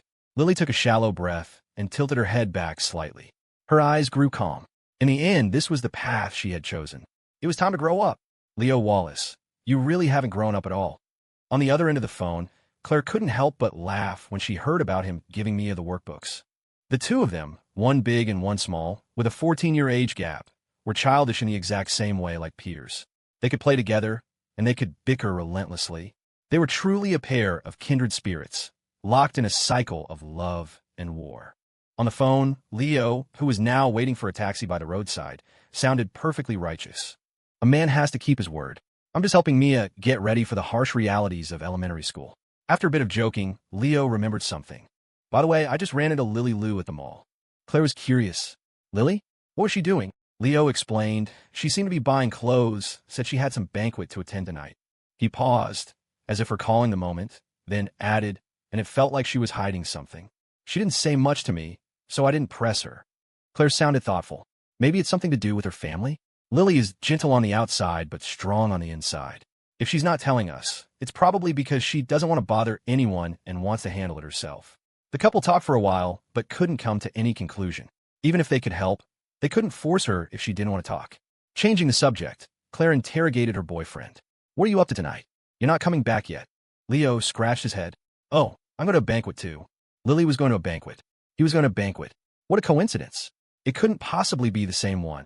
Claire didn't think so either, but she was still curious. What banquet? What's it for? Leo remembered the not-so-subtle threat from Nexus's CEO Carl Carlson that David Chung had relayed to him. He couldn't help but sigh. Hard to say. Most likely a trap. If I don't make it back, you can mourn me for 3 years, then take reasonable and marry someone else. He was getting into character again. On the other end, Claire's voice was firm and resolute, without a moment's hesitation. No. Leo continued his dramatic performance. Silly woman, you have to think about your own happiness. The next second, Claire's voice came through again. 3 years is too long. I can't wait. 3 days tops. Leo, ? Bertha Sue, are you staging a rebellion? Finally, the call ended with the sound of Claire's bell-like laughter, successful in her teasing. Leo smiled and put away his phone. A taxi pulled up. He flagged it down, got in, and closed the door. He casually told the driver, "To the waterfront, please." The Fairmont. He had rarely had the chance to visit a place like this in his previous life, and this was his first time in this one. After paying the taxi fare, Leo stood before the grand entrance of the Fairmont. Night had fallen, and the twilight saturated the nearly century-old hotel. The verdigris copper roof and antique bronze doors exuded a sense of history. The 12-story granite facade glowed a smoky gray in the fading light, a perfect complement to the gleaming gold revolving doors. It stood calmly at the heart of the waterfront, radiating an elegant, noble heritage. This was the pinnacle of the city's past opulence, a silent witness to countless magnificent and turbulent eras. Standing before it was enough to stir the emotions of most people, to make them sigh with wonder. A more poetic soul might even be moved to compose a verse of praise on the spot. Leo's thoughts, however, were rather more pragmatic and out of place. He glanced at the 4 large, golden characters spelling out the hotel's name above the entrance. The first thought that popped into his head was, someone once said this thing was gold-plated. If someone secretly pried it off and sold it, would it be priced as an antique or by the value of the gold? Either way, it must be worth a lot. It wasn't just his thoughts that were out of place. His attire was also rather inappropriate for the setting. A short-sleeved shirt over a t-shirt, jeans. He even had a backpack slung over his shoulder. Paired with a face that, while handsome enough to meet the average reader's standards, was far too young, he looked like a typical college or even high school student. Compared to the socialites and elites in tailored suits and evening gowns gliding through the golden revolving doors, he stuck out like a sore thumb. A passing hotel guest noticed the young man standing at the entrance and gave him a curious, lingering look. But Leo himself was completely unfazed by the curious or scrutinizing glances. The experience of 2 lifetimes, combined with the detached perspective of a reincarnator, meant he felt no awkwardness or anxiety under the gaze of others. In full view of everyone, he casually walked towards the hotel entrance with his backpack. The 2 doormen in uniform, standing guard, were taken aback. One of them instinctively spoke up. "Sir, can I help you? The main waterfront promenade is that way." They thought he was a college student tourist who had gotten lost. Leo waved a hand dismissively. "It's fine. I'm here for the Nexus Gala. By the way, where's the ballroom?" He had barely asked the question when his eyes swept across the lobby and he spotted the directional sign. "Oh, never mind, I see it. Thanks." He cheerfully bid the doorman farewell and continued on his way, backpack and all. The 2 doormen were left staring after him, dumbfounded. Attending the Nexus Gala? He certainly didn't look the part. They exchanged a glance, then shook their heads. They weren't worried about intruders. There was another checkpoint at the ballroom entrance tonight. You needed an invitation to get in. A whole crowd of reporters had arrived earlier, and now they were all stuck outside the ballroom with their cameras and equipment. Following the signs, Leo navigated the labyrinthine lobby of the Fairmont and soon found the ballroom. Before he even saw the entrance, he saw a crowd of reporters cordoned off nearby, their cameras and long lenses aimed at the entrance. Tonight's Nexus Weibo Gala had invited celebrities, scholars, and business tycoons from all walks of life. CEO Carl Carlson had personally given the instructions. There would be a designated time for media interviews before the banquet, but once it began, the guests were not to be disturbed. The reporters couldn't get in the ballroom, but they were still camped out at the entrance, snapping photos of every celebrity and big shot who passed by, trying to squeeze in a quick interview. When it was Leo's turn to walk by, the reporters glanced over, saw a young kid in casual clothes with a backpack, and immediately turned away. Some student must have taken a wrong turn on his way to the restroom. As Leo approached the ballroom entrance, one of the more considerate reporters even called out, "Hey kid, the restroom isn't this way." By then, Leo had reached the entrance. 2 rows of hostesses stood guard. They were all stunning, easily a 6 out of 10 or higher, each worth at least 2 Sarah Lyns. They were all over 5'7", wearing elegant, high-collar dresses and heels. When they saw the student-like figure of Leo approaching with his backpack, their eyes lit up. What a handsome young man. But they still had a job to do. The lead hostess stepped forward and smiled politely. "Young man, this is the Nexus Weibo Gala. You need an invitation to enter. Are you lost? The restroom is to the left." Before she could finish, Leo was already rummaging in his backpack and held out a card. "This, right?" The hostess froze. She instinctively looked down at the card. The moment she read the words, her pupils contracted, her expression a mixture of shock and disbelief. Leo smiled at her. "Can I go in now?" The hostess snapped out of her trance and nodded hastily. "Why, yes, of course. My apologies, sir. Please go right in." She quickly stepped back to let him pass. And so, under a sea of bewildered stares, Leo put his invitation away and casually strolled into the ballroom. The crowd of reporters outside. They couldn't believe a college kid could produce an invitation. That left only one possibility. The reporter who had kindly tried to give him directions gasped. "Holy shit, being handsome has its perks, huh?" The other hostesses, standing nearby, were also confused. After Leo had entered, they crowded around their leader. "Was that really an invitation he had? Are you sure you didn't make a mistake, Yvette?" The lead hostess, Yvette, swallowed hard. "I'm sure." She remembered the jolt she felt when she saw the words on the card. It left her feeling a little dazed. "The manager specifically told us to memorize the key ones. That was one of only 10 special VIP invitations issued for tonight's event." With his backpack on, Leo walked openly into the ballroom. The hall was already filled with men and women in suits and gowns, all impeccably dressed and elegantly mannered, mingling in small groups with champagne glasses in hand. Leo scanned the room and recognized several business tycoons and celebrities from his past life. He pulled out his phone, intending to call David Chung and let him know he had arrived. Just as he took out his phone, it rang. It was David. The moment he answered, David's frantic voice came through. "Hey kid, are you here yet? I'm in a private room off the main hall. I'll come out and get you. Hurry up. Carlson is about to descend on us." Before Leo could reply, the familiar, hearty laughter of Nexus's CEO, Carl Carlson, boomed from the other end. Well, if it isn't the CEO of Happy Nest. Come, let's have a little chat about poaching our celebrity contracts." The laughter was hearty, but it was laced with a cold, dangerous edge. Leo paused. Then, without changing his expression, he said into the phone, "Hello? Hello? The signal's bad. I'm still on my way. I'll call you when I get there." The next second, he decisively hung up. Just before he did, he thought he heard David's desperate, indignant voice yelling, "Hello? Hello? You just wait, Wallace. Better him than me." A partner was meant to be sold out in times like these. Leo calmly put his phone away. A wise man doesn't stand under a crumbling wall. The private room was dangerous territory for now. He'd let David absorb the first round of fire. He looked around. He would just hang out in the main hall for a while to kill some time. He was about to take a stroll when a voice called out from the side. "Waiter." He turned to see a group of men in their 30s and 40s, all in business suits. One of them was waving at him dismissively. "Yes, you. 3 glasses of champagne over here." Then he turned to his companions and complained, "These college kids working part-time these days are so unreliable." They had mistaken him for a part-time student waiter. Leo was not pleased. What kind of eyesight did these people have? He decided to ignore them and was about to walk away when he overheard their conversation. "Our site's numbers dropped again this week. This can't go on.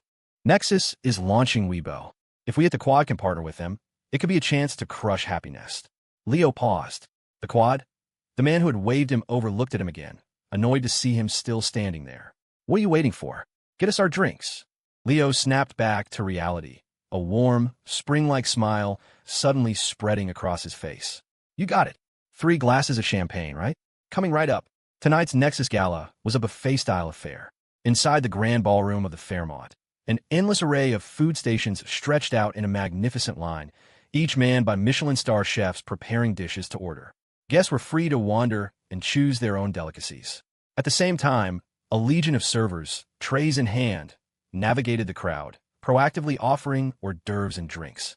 Nexus had clearly pulled out all the stops for their launch gala. Even the waitstaff seemed handpicked, likely temporary hires from a professional hospitality agency or the theater departments of local universities. The male waiters were all handsome and sharply dressed, their postures impeccable. The female servers were equally stunning, with delicate features and slender, graceful figures. The whole scene was a feast for the eyes. Leo didn't have time to notice. He was currently on a mission to find champagne for those 3 executives from the Quad. No ulterior motives, of course.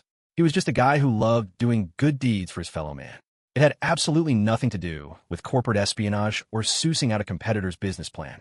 He scanned the room, looking for a server to ask where the champagne was. Just then, a male waiter carrying a tray of flutes hurried toward him. Before Leo could even open his mouth, the guy spoke in an urgent rush. "Hey man, can you cover for me? Something I ate for lunch is tearing me up. I gotta hit the bathroom like now." His tone was so natural that it took Leo a second to process. He realized the guy had mistaken him for a coworker. He nodded enthusiastically. "Yeah, no problem. Go quick." He smoothly took the tray of champagne from the waiter's hands. The guy was immensely grateful. "Thanks, man. I owe you one." Then he glanced at Leo's clothes. "Hey, you haven't changed into your uniform yet?" he asked. "That's a write-up for sure. Here, just wear mine for now." As he spoke, he swiftly shrugged off his waiter's jacket and handed it to Leo. He was about to add another piece of advice when his face suddenly contorted, and he clutched his stomach. "Okay, gotta go. Can't hold it any longer. See you later." With that, he sprinted off, one hand pressed to his abdomen. Leo stood there, holding the waiter's jacket in one hand and the tray of champagne in the other, watching the guys retreating back. He even called out helpfully, "Restrooms out the door and to the left. Don't get lost." He'd overheard the beautiful hostess at the entrance giving directions when he first arrived. Knowledge was meant to be shared, after all. The waiter was about the same height and build as Leo, so the jacket fit surprisingly well. Leo slipped it on and glanced at his reflection in a nearby mirrored column. Aside from being ridiculously handsome, he actually looked the part. He had the air of a professional waiter. No time to admire himself, though. Holding the tray with its champagne flutes, Leo casually strolled back toward the spot where the Quad executives were standing. "Sir, your champagne." As the men took the glasses, the one in the lead shot Leo a sideways glance and muttered, "Took you long enough. Can't even get a reliable server these days." Then he turned back to continue his conversation with his 2 colleagues. Leo stood nearby, listening intently. After a moment, he gathered that they were all senior managers from the Quad's East Bay division, invited to attend the Nexus Gala.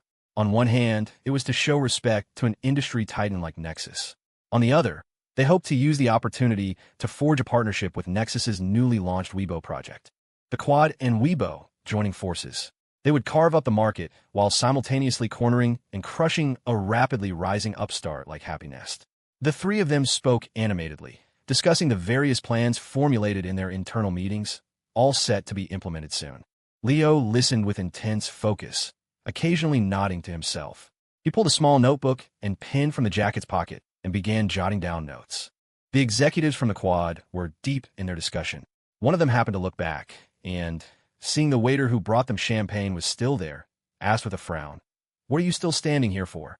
Leo snapped back to the present, his expression perfectly composed. "Oh, I was just wondering if you gentlemen needed anything else to eat.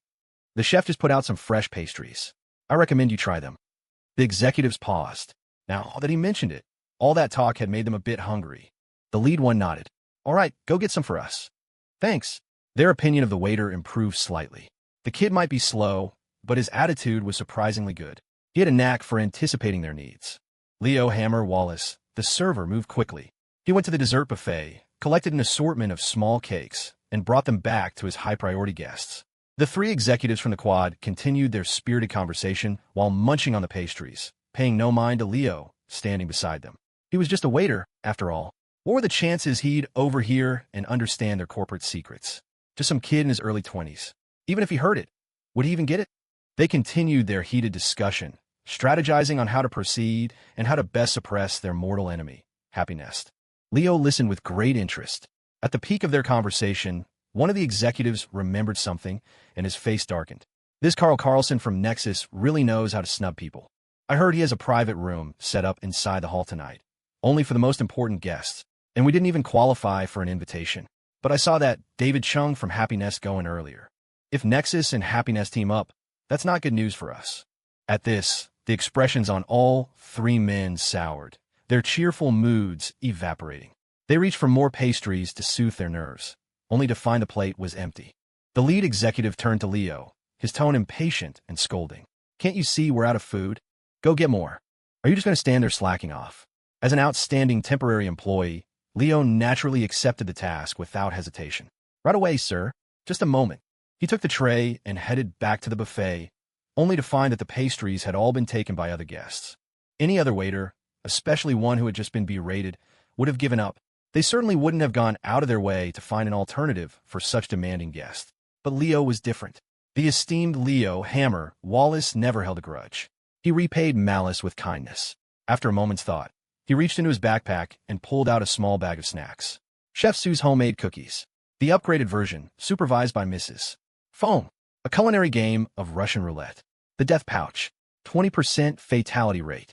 Delicious and thrilling. He tipped the cookies from the plastic bag onto the tray. With a pleasant expression, Leo carried the tray back toward the quad executives. No ulterior motives, of course. He was simply sharing his darling wife's culinary masterpieces with the competition. The guests were rude and demanding. Leo wasn't angry.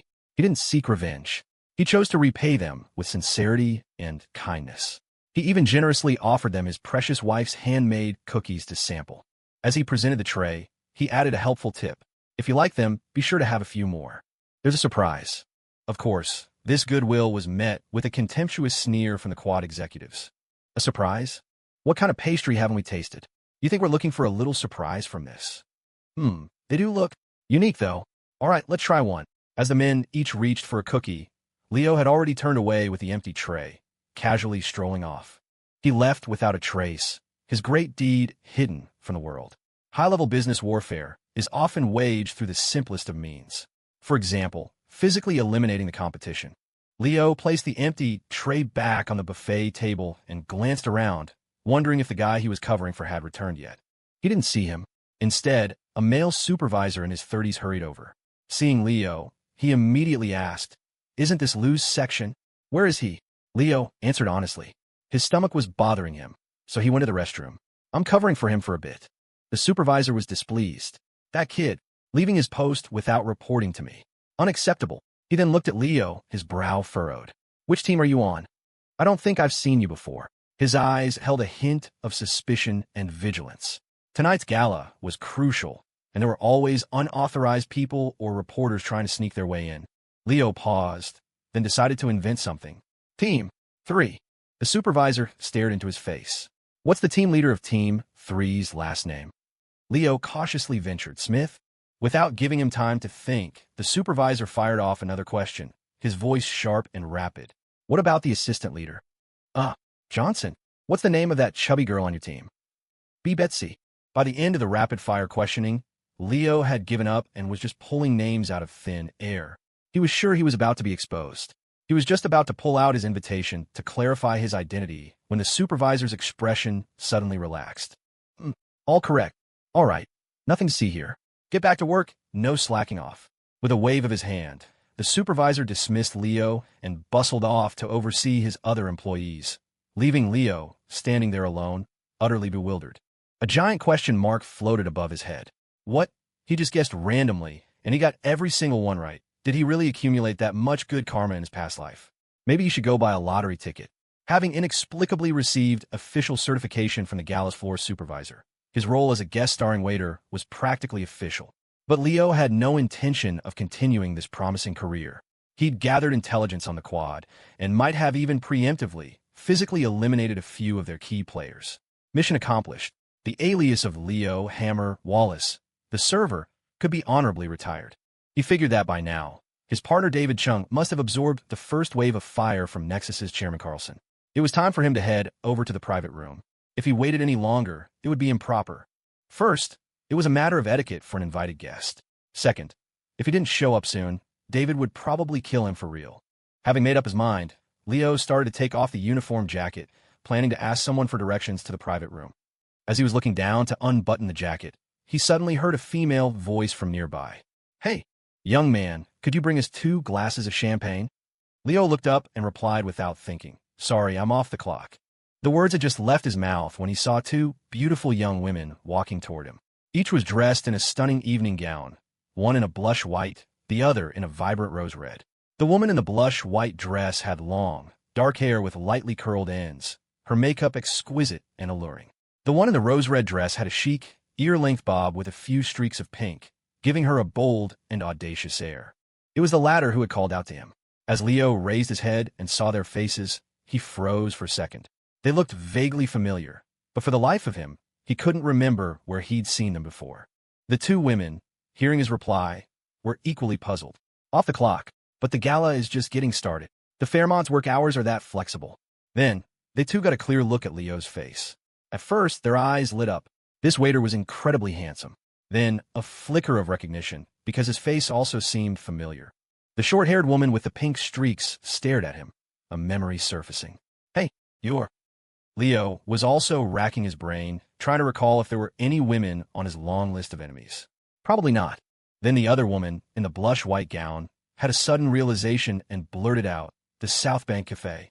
We met you when we were having afternoon tea with Lily. Her short-haired friend slapped her forehead in understanding. Oh, right. You're Lily's ordinary friend from school. And just like that, it clicked for Leo too. Oh, you're Lily Lou's best friends.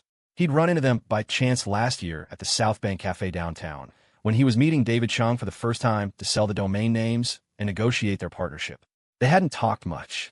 He vaguely recalled one was named Sienna Chun, and the other was Josie something. The 2 women's smiles twitched. It's Sienna Chun and Josie Zhou. Leo slapped his own forehead. Right. Sorry, my memory's not that great. He apologized to the 2 ladies.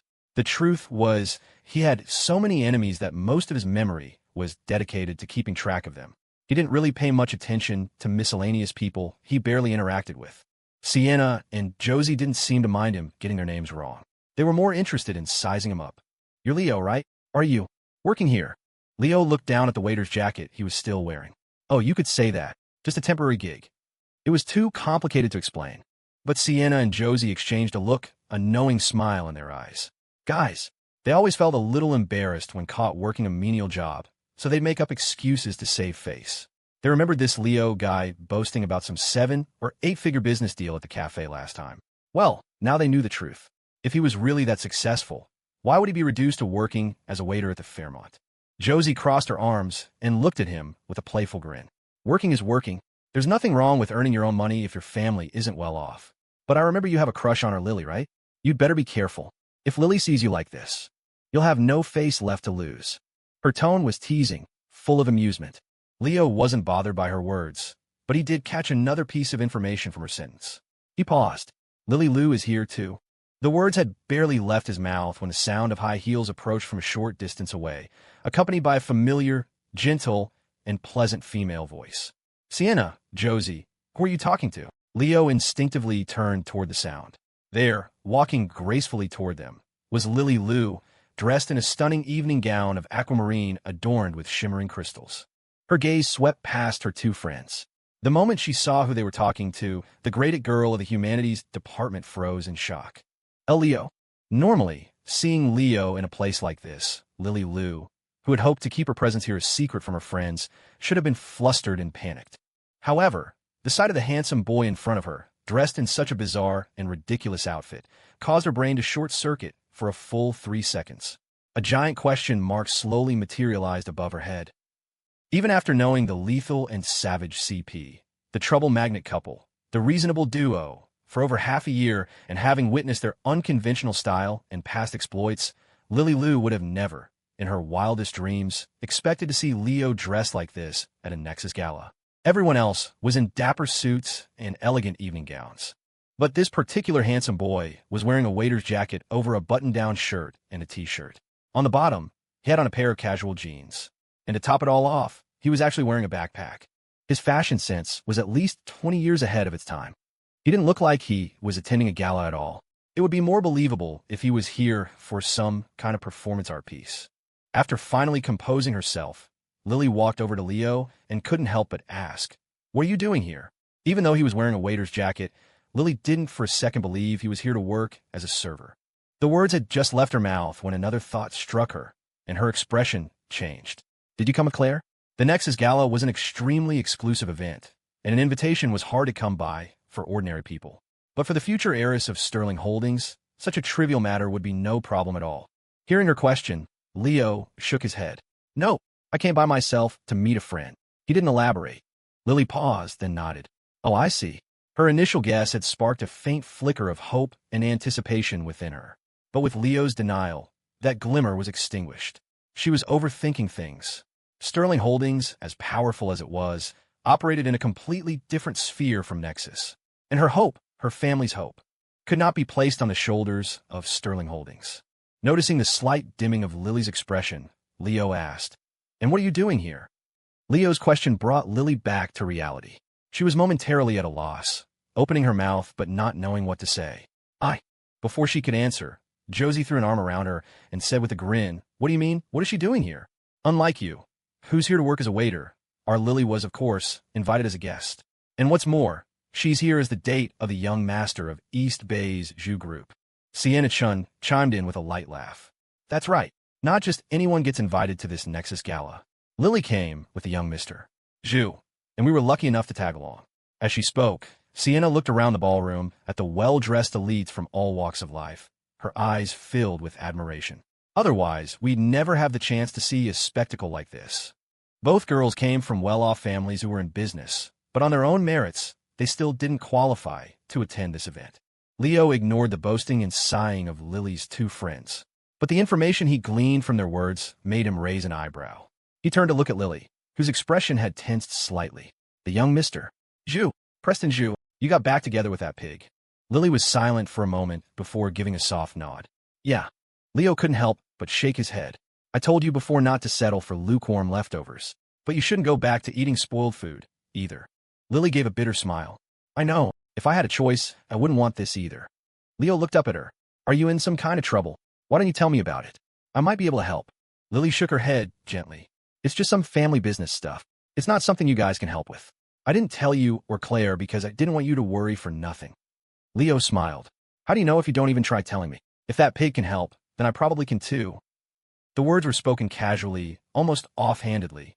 But perhaps in this entire ballroom, only two other people, Carl Carlson, the host of tonight's gala, and David Chung, the CEO of Happy Nest, both in the private room, could understand the weight behind them. The chief strategy officer of Happy Nest, the behind-the-scenes architect of the Nexus Weibo project, and now, an original shareholder of the soon-to-be-launched Weibo. He wasn't just an ordinary invited guest at tonight's gala.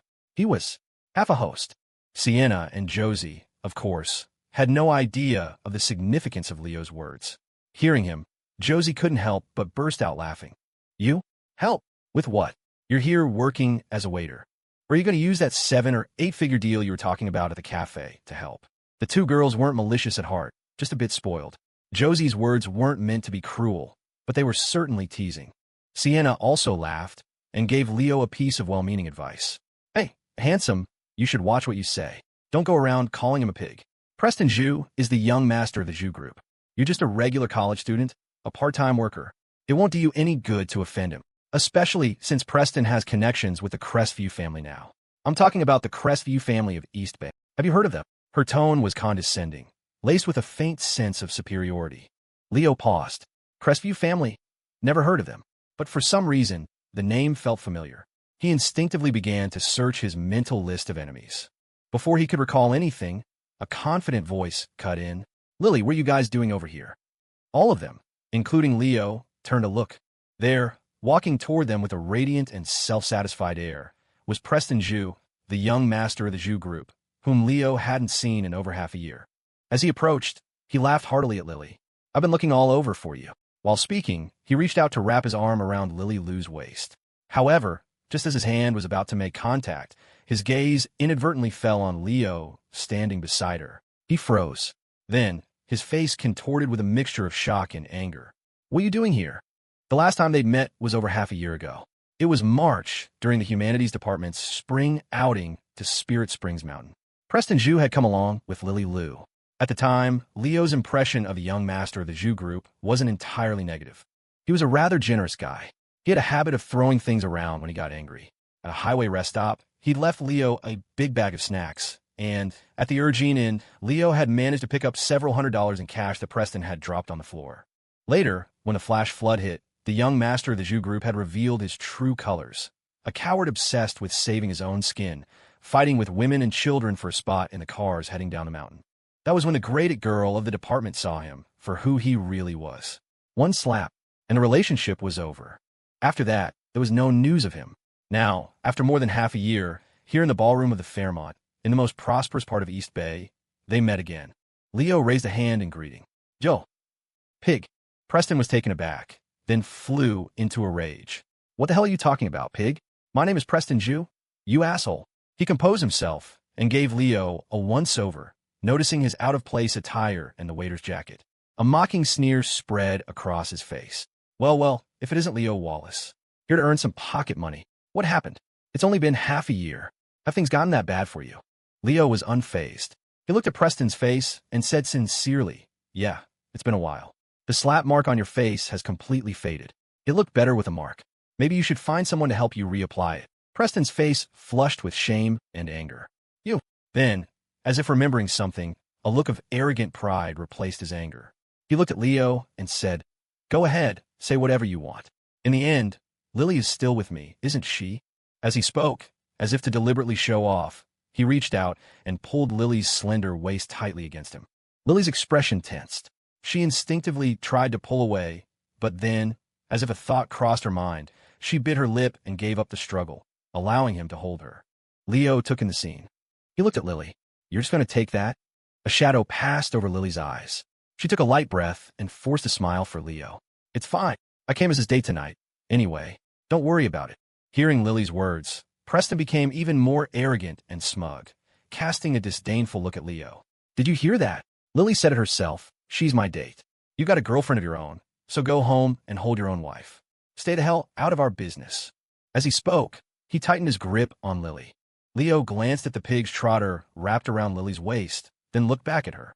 You should really just tell me what's going on. Whatever trouble this thing can solve for you, it probably wouldn't be that hard for me either. Preston laughed as if he'd heard the world's funniest joke. Not hard. Hey, Wallace, before you start bragging, maybe you should get your facts straight. Do you have any idea what kind of trouble Lily is in? Her family is in the marketing and media business. They've hit a rough patch and are trying to get the offline marketing and promotion contract for Nexus's new Weibo project. They couldn't get a meeting, so they had to beg me to get them into this gala. You'll solve it. You're here as a waiter. What the hell are you going to solve? Ha ha ha. Preston's laughter was loud and unrestrained, drawing curious glances from some of the other guests in the ballroom. Leo paid no attention to his mockery. A look of understanding crossed his face. Oh, you're trying to get a deal with Nexus for Weibo. He turned to Lily and smiled. You should have just said so. It's not a big deal. Why go through all this trouble? You could have just come to me. Lily was stunned, not quite understanding. But Sienna and Josie had heard enough. Hey, are you even listening? This is business. It's not something a regular college student can understand. Negotiating a deal with a giant like Nexus isn't like buying vegetables at the market. You can't just get a meeting whenever you want. Lily had to ask Preston for help just to get a chance to talk to someone in charge tonight. Preston held up a hand modestly. It's not all me. The Zhu family is still small compared to a titan like Nexus. I just happen to be on good terms with the Crestview family lately. Young Mr. Qing Rui knows a deputy director in one of Nexus's project departments. I had to swallow my pride and ask him for a few extra invitations just so we could get in and see the world. As for Lily's family's business, we'll have to rely on Qing Rui to make the introduction to that deputy director later. There might be a little hope then. Even this tenuous connection to a mere deputy director at Nexus was enough to make Preston puff out his chest with pride. Sienna and Josie chimed in with their own fawning praises. But Leo just raised an eyebrow. Qing Rui. Young Mr. Qing Rui. The name sounded strangely familiar again, like someone from his list of enemies. The thought had just crossed his mind when a familiar voice called out with a laugh. Preston, what are you up to? Found your little girlfriend. With the voice came two young men from the buffet area. The one in the lead was handsome, but had a slightly effeminate air. The one next to him was more flamboyant, with the arrogant look of a spoiled rich kid. As fate would have it, as was perfectly reasonable, it was Qing Rui and Zeke K. Seeing them, Preston's face lit up with a delighted smile. He let go of Lily and hurried over to them with an eager expression. Qing Rui, Zeke. Sienna and Josie's eyes also brightened as they greeted them happily. Qing Rui. It was clear they all knew each other. Qingrue's gaze swept over them, and he laughed. Sienna and Josie are here too. You two look beautiful tonight. It's a shame. I was going to introduce you to a real big shot, but he blew me off. Zeke grinned and slung an arm around each of them. No problem. He might not give you the time of day, but I will. Why don't you two little sisters hang out with your big brother Zeke tonight? His flirtatious words earned him a few playful swats from the girls, who were far from genuinely angry. By now, Preston had brought Lily over to Qingrue and said with an obsequious smile, Qingrue, this is Lily Lu, my girlfriend. Then he turned to Lily and urged, What are you waiting for? Say hi to Qingrue. Hearing Preston call her his girlfriend, Lily flinched slightly. But she took a deep breath, forced a smile, and nodded at Qingrue. Hello, Qingrue. When Qingrue saw Lily, a flash of astonishment crossed his face, followed by a greedy glint in his eyes that he quickly concealed. So, this is a little lady? So beautiful. Preston, you're a lucky man. Preston was grinning from ear to ear, his pride swelling as he tightened his grip on Lily's waist. Not at all, not at all. You're too kind, Qingrue. Zeke, still with an arm around each girl, chuckled. What are we just standing around talking for? Everyone's here. Let's get some food and drinks, have a toast. His eyes fell on the figure in the waiter's jacket standing nearby, and he casually called out, Waiter, get us some champagne. But the words died in his throat. He snapped his head back to look at the waiter again. His pupils contracted. Holy shit, it's you? His cry of shocked fury made everyone, Qingrue, Preston, Lily, Sienna, and Josie, turn to look. Qingrue followed Zeke's gaze. When the figure's face came into view, he recognized him instantly. His own pupils constricted, and after the initial shock, a cold, sinister aura began to emanate from him. Heh, to think we'd run into you here. The name's Zhou, isn't it? What a coincidence. Though the atmosphere was hardly appropriate, hearing those words from Qingrue, laced with a chilling menace. Lily, ? Preston, ? Sienna, ? Josie. His name is Zhou. Leo looked at Qingrue and Zeke. He slapped his forehead in sudden realization. Oh, it's you two. Then he smiled. Yeah, what a coincidence. Today, a little fun. Tomorrow, a lot of fun. Daily request for boosts and gifts. Qingrue was actually in a pretty good mood today. The big fish had recently taken the bait. He had successfully roped that arrogant, incompetent Graham Sterling into his joint venture. By latching onto the Sterling Holdings name, his project was now sailing through every stage with ease, receiving a massive influx of resources and connections. That laughable Graham Sterling, so self-important, so foolishly convinced that Qingrue was his loyal underling. He was nothing more than a pawn, a pretty face to put on the project. The plan was proceeding smoothly, but it had been a busy few weeks. He finally had a moment to breathe today, just in time for the Nexus Gala. With the Crestview families standing in East Bay, they were still insignificant compared to a tech giant like Nexus. However, he had some sort of relationship with the project department's deputy director at Nexus, so getting a few regular invitations was easy enough. He had originally planned to invite Wyatt Wei, the eldest grandson of the D.C. Wei family, to join the fun and use the opportunity to rekindle their acquaintance. Unfortunately, the guy still refused to give him the time of day. He politely declined over the phone, saying something about being busy with a new project at a perfume company under the Wei Group. It was utterly ridiculous. The future head of the esteemed Wei family, personally overseeing a project for some stupid perfume company. It was clearly an excuse. It would have been more believable if he'd said he was chasing some girl. But Qingrue didn't care anymore. If he couldn't ride the coattails of the D.C. Wei family, using the Sterling Holdings name as a smokescreen was just as effective. Besides, if he had brought that Wei kid along, he would have had to suck up to him all night. Now that he'd given the invitations to Preston Zhu and a couple of pretty girls, it was their turn to flatter him. With this lighthearted and cheerful mood, Qingrue arrived at the Nexus Gala. He had never imagined that here, in the grand ballroom of the Fairmont on the East Bay waterfront, he would run into someone he least expected to see. Enemies are bound to cross paths. The thought flashed through Qingrue's mind the moment he saw Leo. He remembered their previous conflicts, the humiliation he had suffered at Leo's hands. A surge of violent rage welled up from his core. His eyes glinted with a cold light, but his face was all smiles.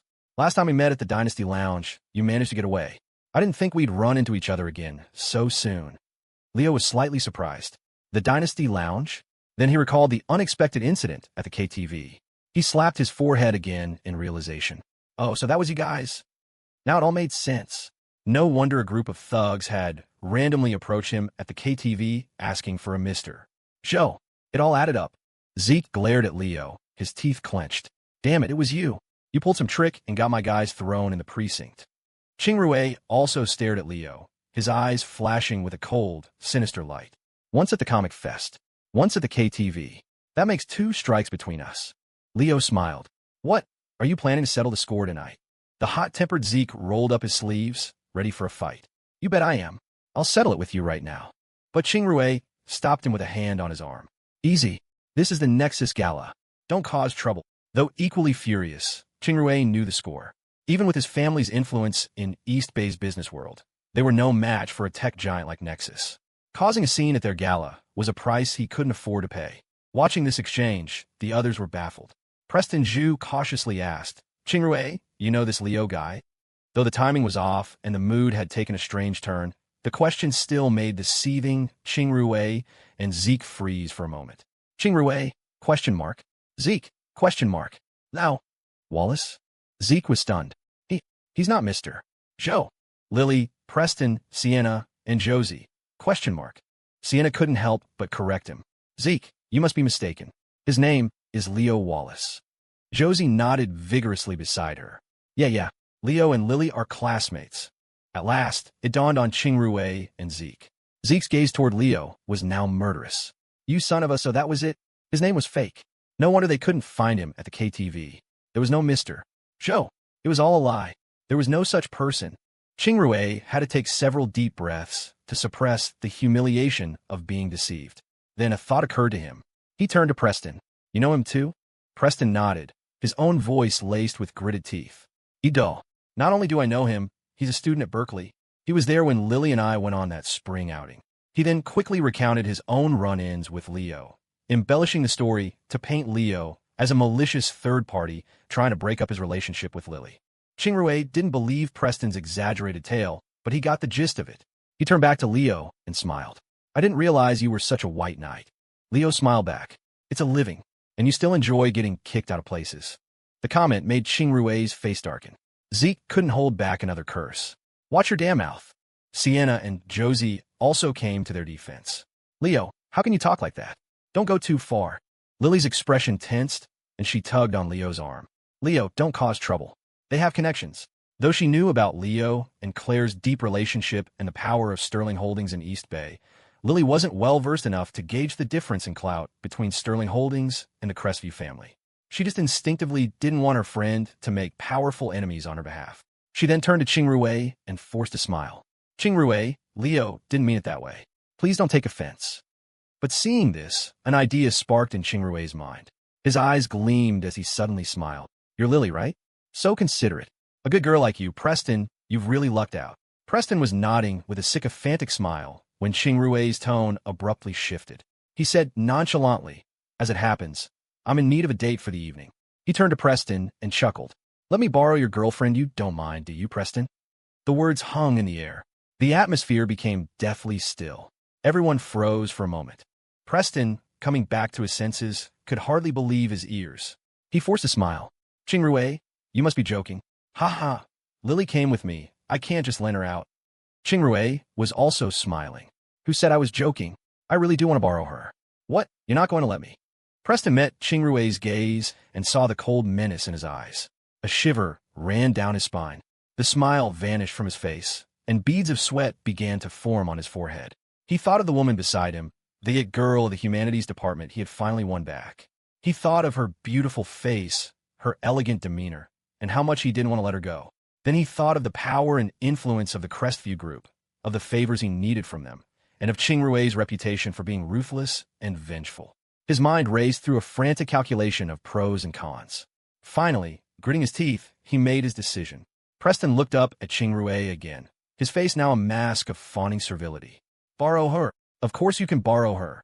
Qingrui, you didn't have to ask. Since you've spoken, how could I possibly refuse? Tonight, Lily will accompany you. A talented man and a beautiful woman. You two make a perfect pair, ah? His laughter echoed, but it was Sienna and Josie who were left speechless. They could hardly believe what they were hearing. Preston, wait, how can you do this? Just moments ago, they had been singing his praises in front of Leo. But now, seeing him offer up their best friend to someone else, they found it emotionally impossible to accept. Lily was also stunned. She looked up at Preston. her gaze fixed on him. "You're giving me away?" Her voice was soft, her tone not particularly intense. But Preston couldn't bring himself to meet her clear eyes, which seemed to see right through him. He instinctively looked away. Then he forced another smile. "It's not a big deal. Qingrui just needs a date for the evening. We're all friends. Just keep him company for a little while. Besides, Qingrui is practically family. And when your family needs to talk business with Nexus, what we need is help to make the connection. I'm doing this for you. Lily, you have to understand." The more he spoke, the more righteous he sounded, as if he wasn't trying to convince Lily, but rather to find a reasonable explanation for his own actions. Lily looked at Preston, at his increasingly self-assured excuses, and felt a wave of emotions she couldn't put into words. Anger? Sadness? They mingled together, making her want to laugh out loud. She was vaguely reminded of the spring outing and yet, Lily found she couldn't even be angry at him. She just felt a profound sense of sadness and ridiculousness, mixed with a faint sense of resignation. That's right. When she had agreed to be his date tonight, she should have been prepared for this. For the sake of her family's interests, for the sake of the growing number of gray hairs on her father's head, she had stepped into this world of business and ambition. Her personal happiness was no longer the priority. Her beauty had become a commodity to be measured and traded. Preston Zhu, Qingrui, who she was with, what difference did it really make? It was all the same in the end. Lily smiled, a self-deprecating, resigned smile. "All right, if you wanted to go with him, then I'll go." She took a deep breath and turned to Qingrui, her face now adorned with a smile. "Mr. Qingrui, I'll be in your care for the rest of the evening." Qingrui laughed heartily. Of course. Lily, you have a few drinks with me later. If I'm in a good mood, your family's business will be no problem at all." Lily smiled, but said nothing more. Then, as if resigned to her fate, she began to walk toward him. Her aquamarine evening gown trailed behind her, her slender, fragile figure seeming to step inexorably into the deep sea of her own destiny. And then, a voice cut through the air. "So, did anyone want to ask for my opinion?" Everyone froze. Lily instinctively turned her head and saw that Leo had taken her arm. She looked up and saw him smiling and shaking his head at her. "Don't go." Preston, furious, barked, "Wallace, stay out of this. This has nothing to do with you." Qingrui, however, seemed to have anticipated this. He looked at Leo with an amused, playful expression. "What's this? Playing the hero again?" The lovely Miss Liu agreed to this herself. "She's making a sacrifice for her family. That's something to be respected. Who are you to interfere?" Lily pursed her lips and forced a smile at Leo. "It's fine. I'm just going to have a few drinks with him. Don't worry about it." But Leo just smiled. "If I don't, my girl will probably kill me when she finds out. Besides, you just need to talk business with Nexus, right? That's easy. Just leave it to me." After saying this casually, Leo turned back to Preston and smiled. Forgetting your fear of death during a natural disaster is one thing. But to give away the woman you like just to suck up to some rich kid.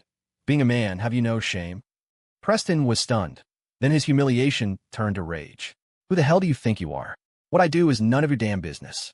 Let go of her." As he spoke, perhaps because of his own pin-up anger that he didn't dare direct at Qingrui, he threw a punch at Leo. Leo simply sidestepped, easily dodging the blow. Using Preston's own momentum against him, he pulled him forward, causing him to lose his balance. A quick leg sweep sent Preston crashing to the floor. Thud! It was a solid, heavy sound. Preston landed flat on his back with a pained cry. Sienna and Josie shrieked in terror. The commotion drew the attention of many guests in the ballroom, who turned to look in shock. Not only that, but the security guard stationed at the entrance also noticed the situation and hurried over, their expressions grim. "What's going on here?" Seeing this, Lily's face paled. She looked at Leo, her voice filled with anxious worry. "Leo, you're in big trouble now." But Qingrui seemed to have been waiting for this exact moment. He looked at Leo and laughed mockingly. "Impressive. Your skills aren't bad, but you're probably the first person to dare cause a scene at a Nexus gala." As he spoke, the security guards were already approaching. Qingrui turned to them with a cheerful smile. "Gentlemen, thank you for your hard work. This young man just assaulted my friend and disrupted the order of the gala. I believe you should handle this, shouldn't you?" The guards looked at the groaning Preston on the floor, then at Leo, their expressions hardening. "Sir, please come with us." Zeke began to gloat. "You son of a bitch, you finally got what's coming to you. Last time you kicked us out. This time, it's your turn to see what it feels like to be thrown out." "Ha ha." Qingrui looked at Leo with a condescending, mocking gaze. "How will the tables have turned? You like playing the hero, but it doesn't always work out. This time, I still get the girl. And you? You get thrown out. How's that feel? Not so good, is it?" The security guards were about to surround Leo. Lily, her face pale with urgency, stepped in front of him, trying to explain. "Wait, gentlemen, please listen to me. It wasn't his fault." Just then, a commanding voice came from nearby. "What's going on here?" Everyone instinctively turned toward the sound. A middle-aged man in a suit was striding toward them. He had an ordinary face, but his brow carried an air of authority that came from a position of power. The security guards immediately stood at attention. "Mr. Tian." Qingrui also recognized him, his face lighting up. "Mr. Tian." This was an unexpected surprise for him. His connections had only extended to a deputy director in one of Nexus's departments. But the man approaching them was William Tian, a vice president of the entire Nexus group. And rumor had it, he was about to be put in charge of the Weibo division. His status was a whole level above the deputy director he knew. Qingrui hurried forward, his smile eager and sycophantic. "I'm Qingrui, from the Crestview group. I met you once with my older brother at a dinner." William Tian just frowned, gave Qingrui a cursory glance, and nodded dismissively. "Is that so? My memory isn't what it used to be. I seem to have forgotten." The next moment, when William's gaze swept over to Leo, who was surrounded by his security guards, he froze. Then his eyes widened, and his face broke into a broad, delighted smile. "Well, I'll be. What are you doing here?" Leo raised a hand and greeted him cheerfully. "Yo, Mr. Tian." When he and David Chung had sold the Weibo domain to Nexus, this was the man they had negotiated with. An old acquaintance. Seeing Leo, William was overjoyed. "I've been looking all over for you. Come on. They're waiting for you inside." As he spoke, completely ignoring the stunned gazes of everyone around them, he eagerly grabbed Leo's arm and started to pull him away. In public, the Nexus VP knew to be a bit discreet about Leo's identity. But as he leaned in, he whispered, "The big boss is in there grilling David right now. If you don't get in there soon, David might be a little bit dead." The others couldn't hear the conversation, but they were already shocked by the scene. Seeing this high-ranking Nexus executive acting so familiar with Leo, Preston, still on the floor, was so stunned he forgot the pain. Sienna and Josie could hardly believe their eyes. Lily covered her mouth, a faint, impossible hope rising in her heart amidst the shock. Qingrui's face changed. A bad feeling began to creep up from the pit of his stomach. But Leo just waved a hand at William. "No rush. I need to take care of something first." William was taken aback. "Take care of something?" Leo glanced around at the crowd, then smiled at William. "Ran into a bit of trouble. By the way, does my word carry any weight here?" William nodded without a second thought. "Of course. Whatever you say goes. To be blunt, tonight's gala was half for this young man. In a way, he was practically half the host." Leo nodded. Then he turned back to Qingrui and said with a calm smile, "See, the tables haven't turned. It's just like last time." Qingrui's eyelid twitched. The situation had left him so flustered he didn't know how to respond. He frantically tried to choose his words, forcing a smile as he began to speak. But he was cut off. The smile vanished from Leo's face. He looked at Qingrui and uttered a single, calm, and cold word. "Out." Woo, a long-awaited big chapter. Daily request for boosts and gifts. With the careful control of the event security, the small disturbance in the corner of the hall was contained before it could escalate. The three troublemakers, surnamed Qingrui, Kei, and Zhu, were unceremoniously escorted out by the security personnel. A few other guests had noticed the commotion, but seeing it was resolved so quickly and quietly, they returned their attention to their own conversations. The calm returned, as if nothing had happened. It was just a petty squabble between some young men. One of them looked familiar, perhaps a scion of East Bay's Crestview group, someone with a bit of status. But at a high-profile event like the Nexus Gala, filled with industry titans, it wasn't surprising that someone might cross the wrong person and get kicked out. With that business concluded, Leo turned to William Tian and, after a smiling thank you, casually asked, "This won't cause you any trouble, will it?" William waved a dismissive hand. "Some rich kid from the Crestview family? What trouble could he cause?" Then he leaned in close and lowered his voice. "The real trouble will be if you don't get to that private room soon." Leo slapped his forehead. He'd almost forgotten about the middle-aged man named Chung who needed rescuing. "Right, I'm on my way." But as he was about to leave, he remembered something else and paused. "By the way, there's one more thing."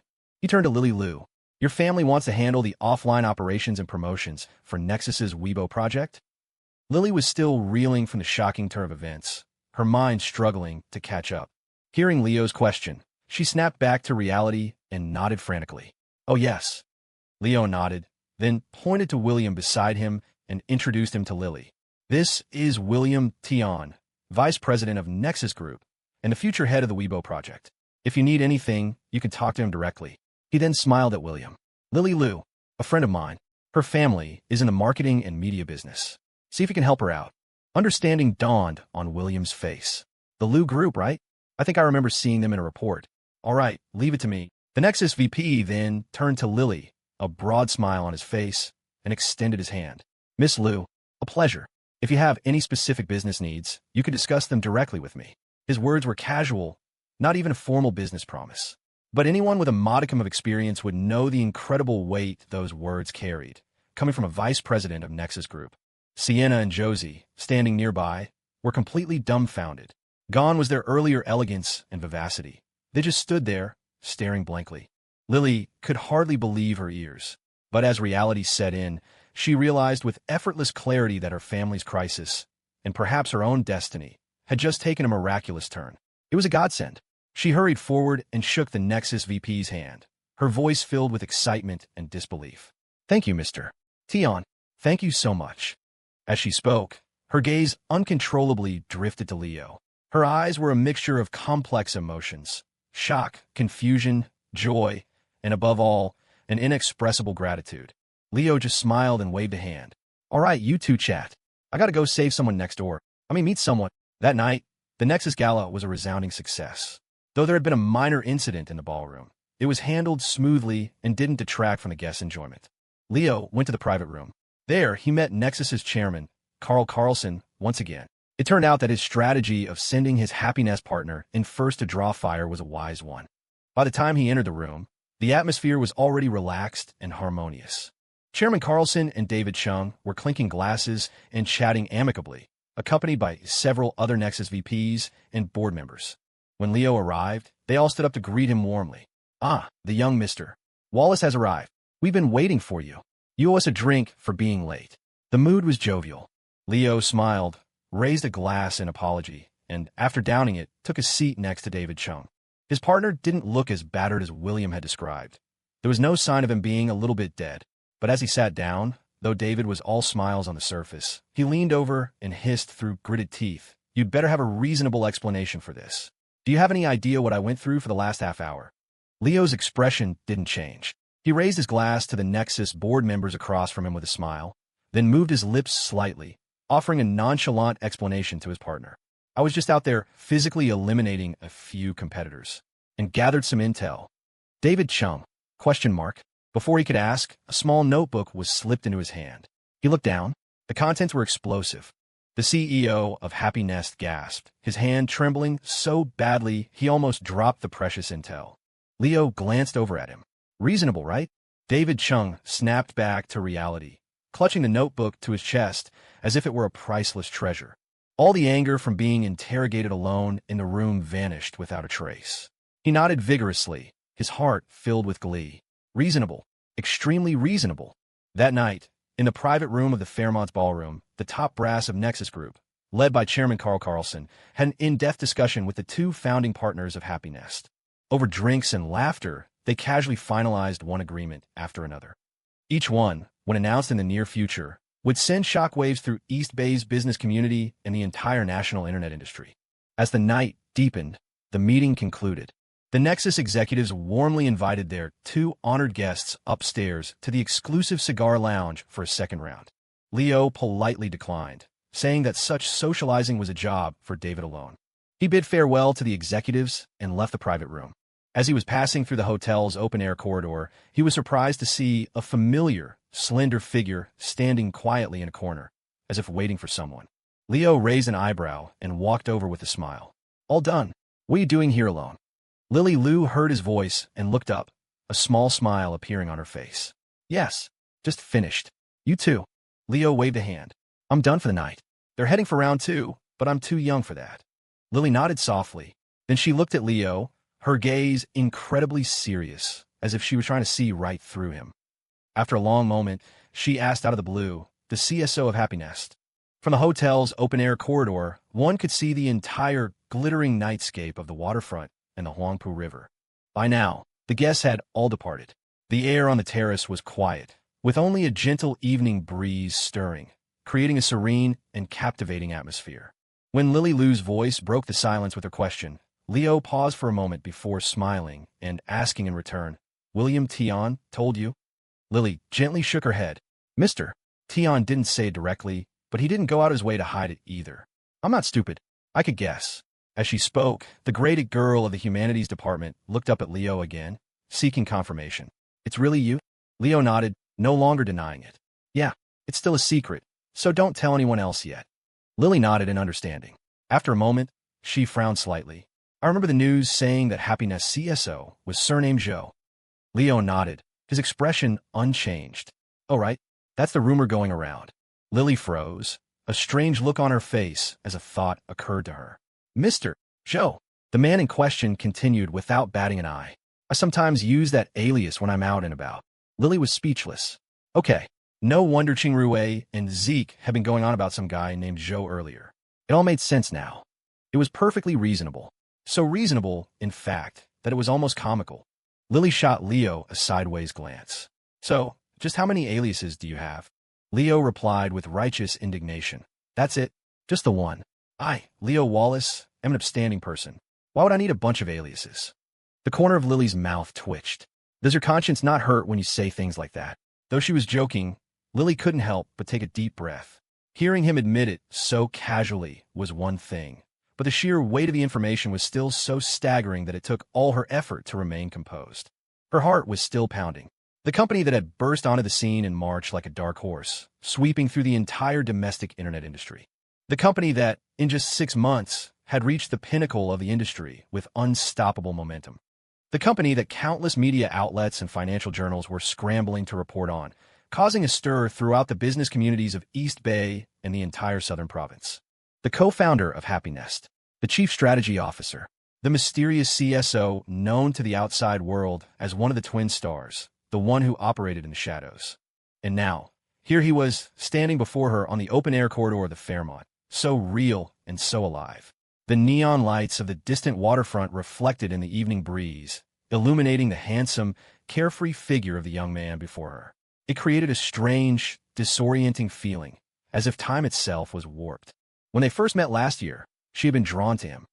That initial admiration had turned into gratitude, and then into a sincere well-wishing for the happy couple, the reasonable CP. Later, as a friend, she had worried for them, hoping their relationship would withstand the pressures of their different social statuses. But she had never imagined that, in just one short year, the young man she had always thought highly of would have reached such heights. Heights that countless others could only look up to. Her previous worries as a friend now seemed to have vanished. The CSO of Happy Nest. Such a title was more than enough to match the future heiress of Sterling Holdings. Lily couldn't help but smile. How should she put it? It was indeed reasonable. Then, a thought struck her. She turned to Leo. "So, Garden Grab, the name compatibility test, and the Campus All-Stars contest. That was all you?" Leo nodded. "Yep, and thanks to your help promoting it, it went pretty well." Lily frowned, tried to piece her thoughts together. Last time we had dinner at the LNS house, Isabella said she was competing in the contest to earn fertilizer for her farm, and she even spent a lot of her own money on votes. Leo nodded again. "Oh, right, that did happen." Lily's mouth twitched. "So, Mako Entertainment pays her a salary, and then Garden Grab tricks her into spending it. You get your money back, and you get free promotion for the Campus All-Stars contest. Is that about right?" Leo waved his hands dismissively. "You can't really put it that way." He paused, thought for a moment, and then admitted honestly, "Okay, I guess you can." "Lily, are you sure you actually possess a conscience?" "I think so." "No, you don't." In the cool evening breeze by the waterfront, the two friends bantered. As the atmosphere gradually quieted down again, Lily looked out at the river view and said softly, "Leo, you've saved me twice." Her voice was filled with a mix of awe and relief. The first time, at the Dynasty Lounge, against a gang of thugs. He had physically saved her, preventing her from being kidnapped and forced into prostitution. The second time was tonight. He had dealt with Preston Zhu, driven away Qingrue and Zeke, and casually introduced her to the vice president of Nexus Group, winning her family a business opportunity that countless others would kill for. It wasn't life-saving, but it was better than life-saving. He had given her a freedom. Lily turned to the handsome young man before her and smiled. "Thank you." Leo smiled back. "It was nothing, just a small favor. Like I said at the Hope School on Spirit Springs Mountain, Don't be a bird in a cage. I hope you can find your own happiness too." His words made Lily's eyes glisten. She nodded vigorously. "I will. I definitely will." The next moment, as if remembering something, the handsome young man added, "Of course, if you really want to thank me, Claire's been on a baking kick again lately. You could come over and help taste test." Before he could finish, Lily's tears immediately receded. She cut him off without a second thought. "I don't think I'm that grateful." She was willing to repay a debt, but not with her life. After they parted ways, Leo hailed a cab and got in. On the way back to the LNS house, the dazzling nightscape of East Bay flew by outside the window, a blur of neon lights. Sitting in the back seat, Leo thought back on the night's events, on his conversation with Lily on the terrace, and smiled to himself. His words hadn't just been for comfort. They were his sincere wish for her. Perhaps this was the greatest joy of being a reincarnator. To use his own abilities to help those around him change their destinies and find their own happiness. Helping others was, in itself, the greatest happiness. When he arrived at the LNS house and pushed open the door, he didn't see his girlfriend in the living room. As he took off his shoes, he called out, "Claire, I'm home." He heard a response from the upstairs bedroom, the voice of the mistress of the single slaughterhouse. "I'm in the bathroom. I bought 2 new nightgowns. I'm trying them on." "Nightgowns? Trying on clothes?" Leo's spirits instantly lifted. "I'm coming to help." No ulterior motives, of course. He was just addicted to helping people. Daily request for boosts and gifts. The next day, Saturday morning. Last night's Nexus Gala had concluded successfully, and the news was already out by early this morning. Physical newspapers, magazines, and online outlets were all scrambling to cover the story, drawing massive readership. Although the reporters hadn't been able to get inside the ballroom to witness the event firsthand, their reports were filled with extensive lists and descriptions of the invited guests. They detailed a lineup of top-tier celebrities, popular actors, and experts from various fields, all of whom were on the guest list. Most of these celebrities and experts were also the influential new users, the Big Versus, who had signed on to endorse Nexus's new Weibo project. They had already held a joint press conference before the gala to announce their entry into the Weibo family, promising to update their daily activities and share their professional knowledge on the platform to build hype for the launch. Nexus was, after all, Nexus. With their deep pockets, they had assembled a luxurious lineup that could easily attract the fans of these influencers, turning them into the first wave of Weibo followers. Of course, while fans were ecstatic about their idols opening personal Weibo accounts, industry insiders and other keen observers noticed another key piece of information in the news reports. It was said that at last night's gala, Nexus chairman Carl Carlson had set up a private room inside the ballroom to hold a personal meeting with the founders of Happy Nest. The meeting was reportedly very cordial. This morning, a spokesperson from Nexus's news department released a statement. Nexus and Happy Nest have engaged in in-depth discussions on various aspects of the new media platform project. There is a strong intention to form a deep partnership. Specific details will be jointly announced by both parties in the near future. This news was nothing short of another earthquake for the domestic internet industry, a powerhouse collaboration between an established giant and a rising dark horse.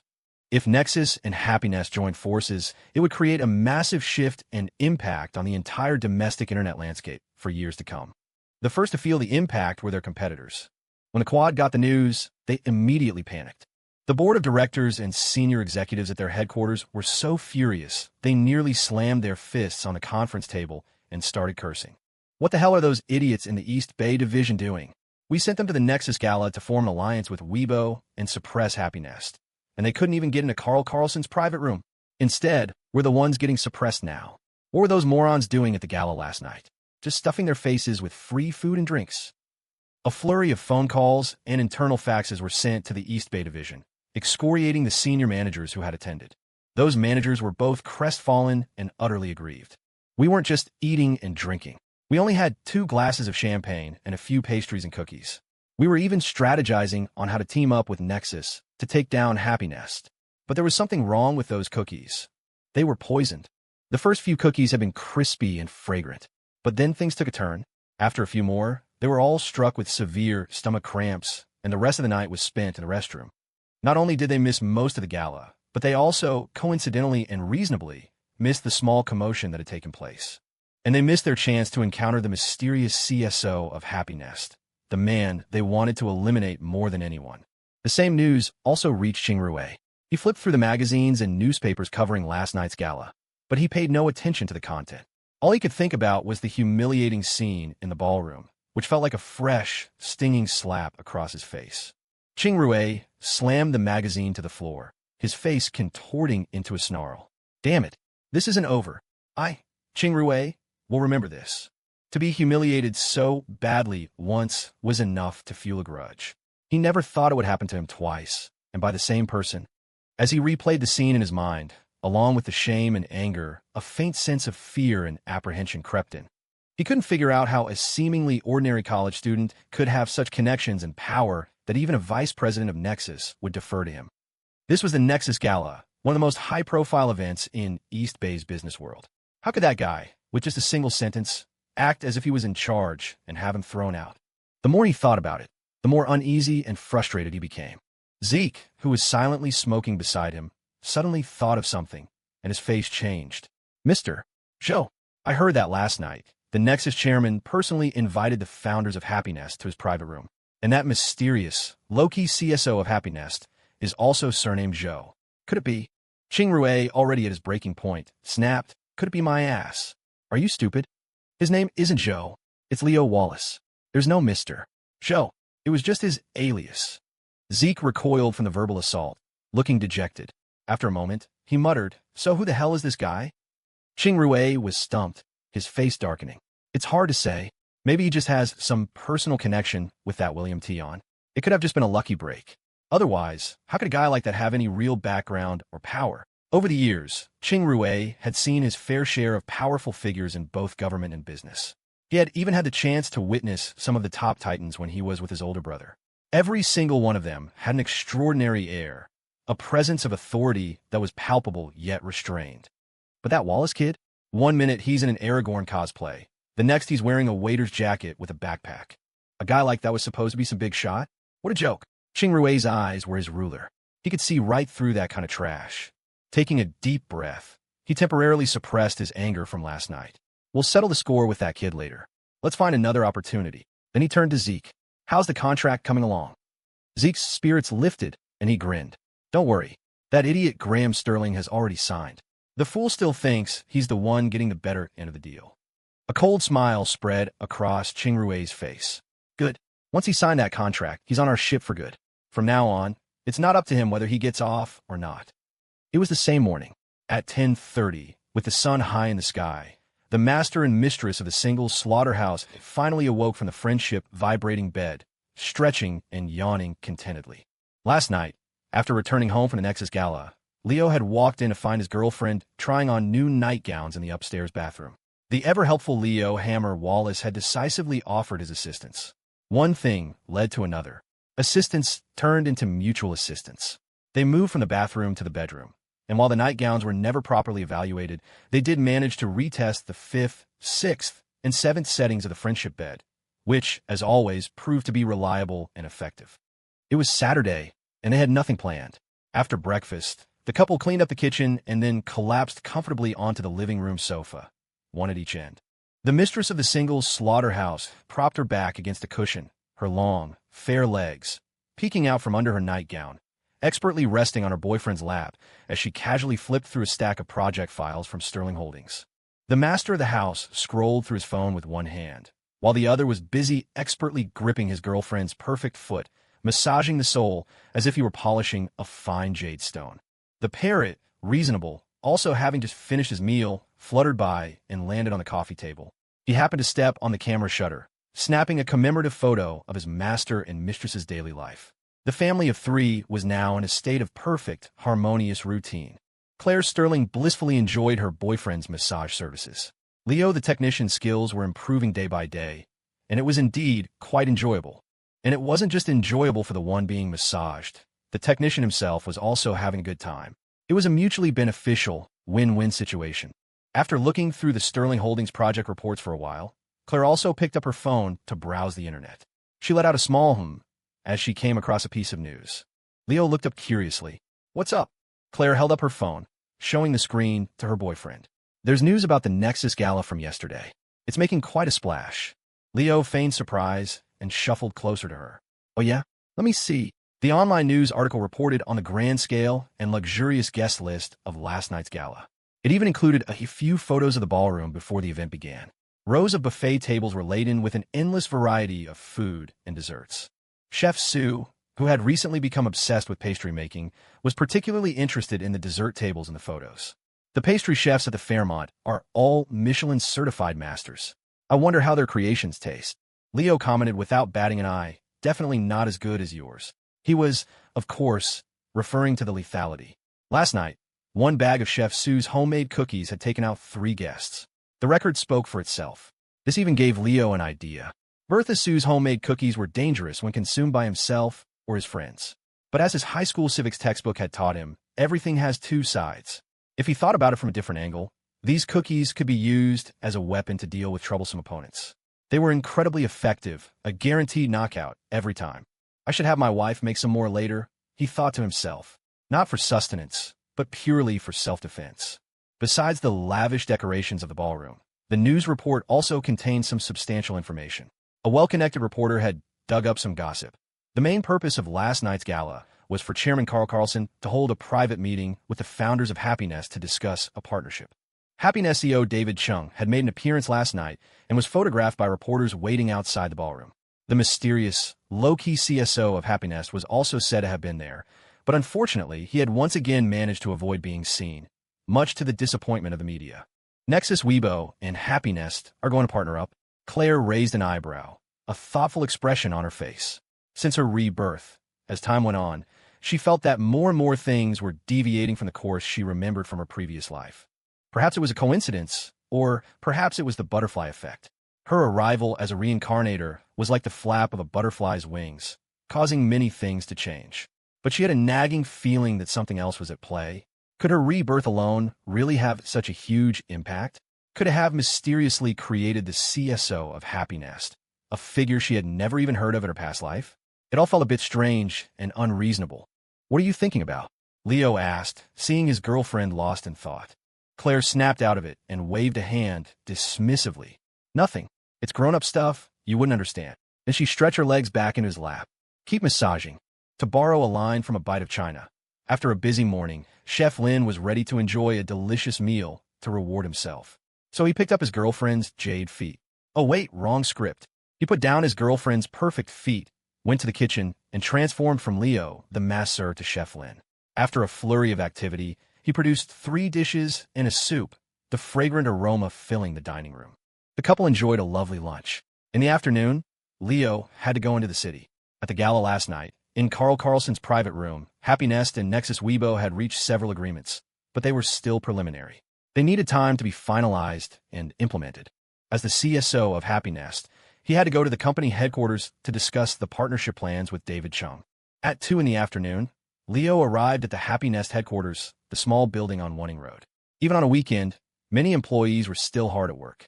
He walked into the CEO's office to find David Chung, leading by example, buried under a mountain of files. Seeing Leo, he launched into a bitter tirade. So, you finally decided to show up? You just left me to fend for myself at the second round last night. Do you have any idea what I went through, being surrounded by Carl and his cronies in the cigar lounge, all by myself? Leo responded with equal righteousness. And do you have any idea what I went through when I got home last night? David was taken aback. What did you go through? Leo recalled the events of last night at the LNS house, from the bathroom to the bedroom, a wistful look on his face. Oh, nothing. It was wonderful. Just thought I'd share. David Chung. That afternoon at the Happiness headquarters, a familiar scene of one founder chasing the other around the CEO's office played out. After they had finally settled down, the 2 founders sat on the sofa and had an in-depth discussion about the future partnership with Nexus Weibo. 2 hours passed in the blink of an eye. When they had ironed out most of the details, Leo stretched and got up to leave. All right, we'll go over the specifics at the meeting on Monday. I'm out of here. David also stood up to see him out, casually asking, by the way, that connection your old university president was supposed to introduce you to, did you ever meet them? Leo paused, then shook his head. No word yet. According to Dr. Finch, he was supposed to meet this senior alumnus this weekend, but he had waited all night yesterday, and today was already Saturday. It seemed the meeting was going to be postponed again.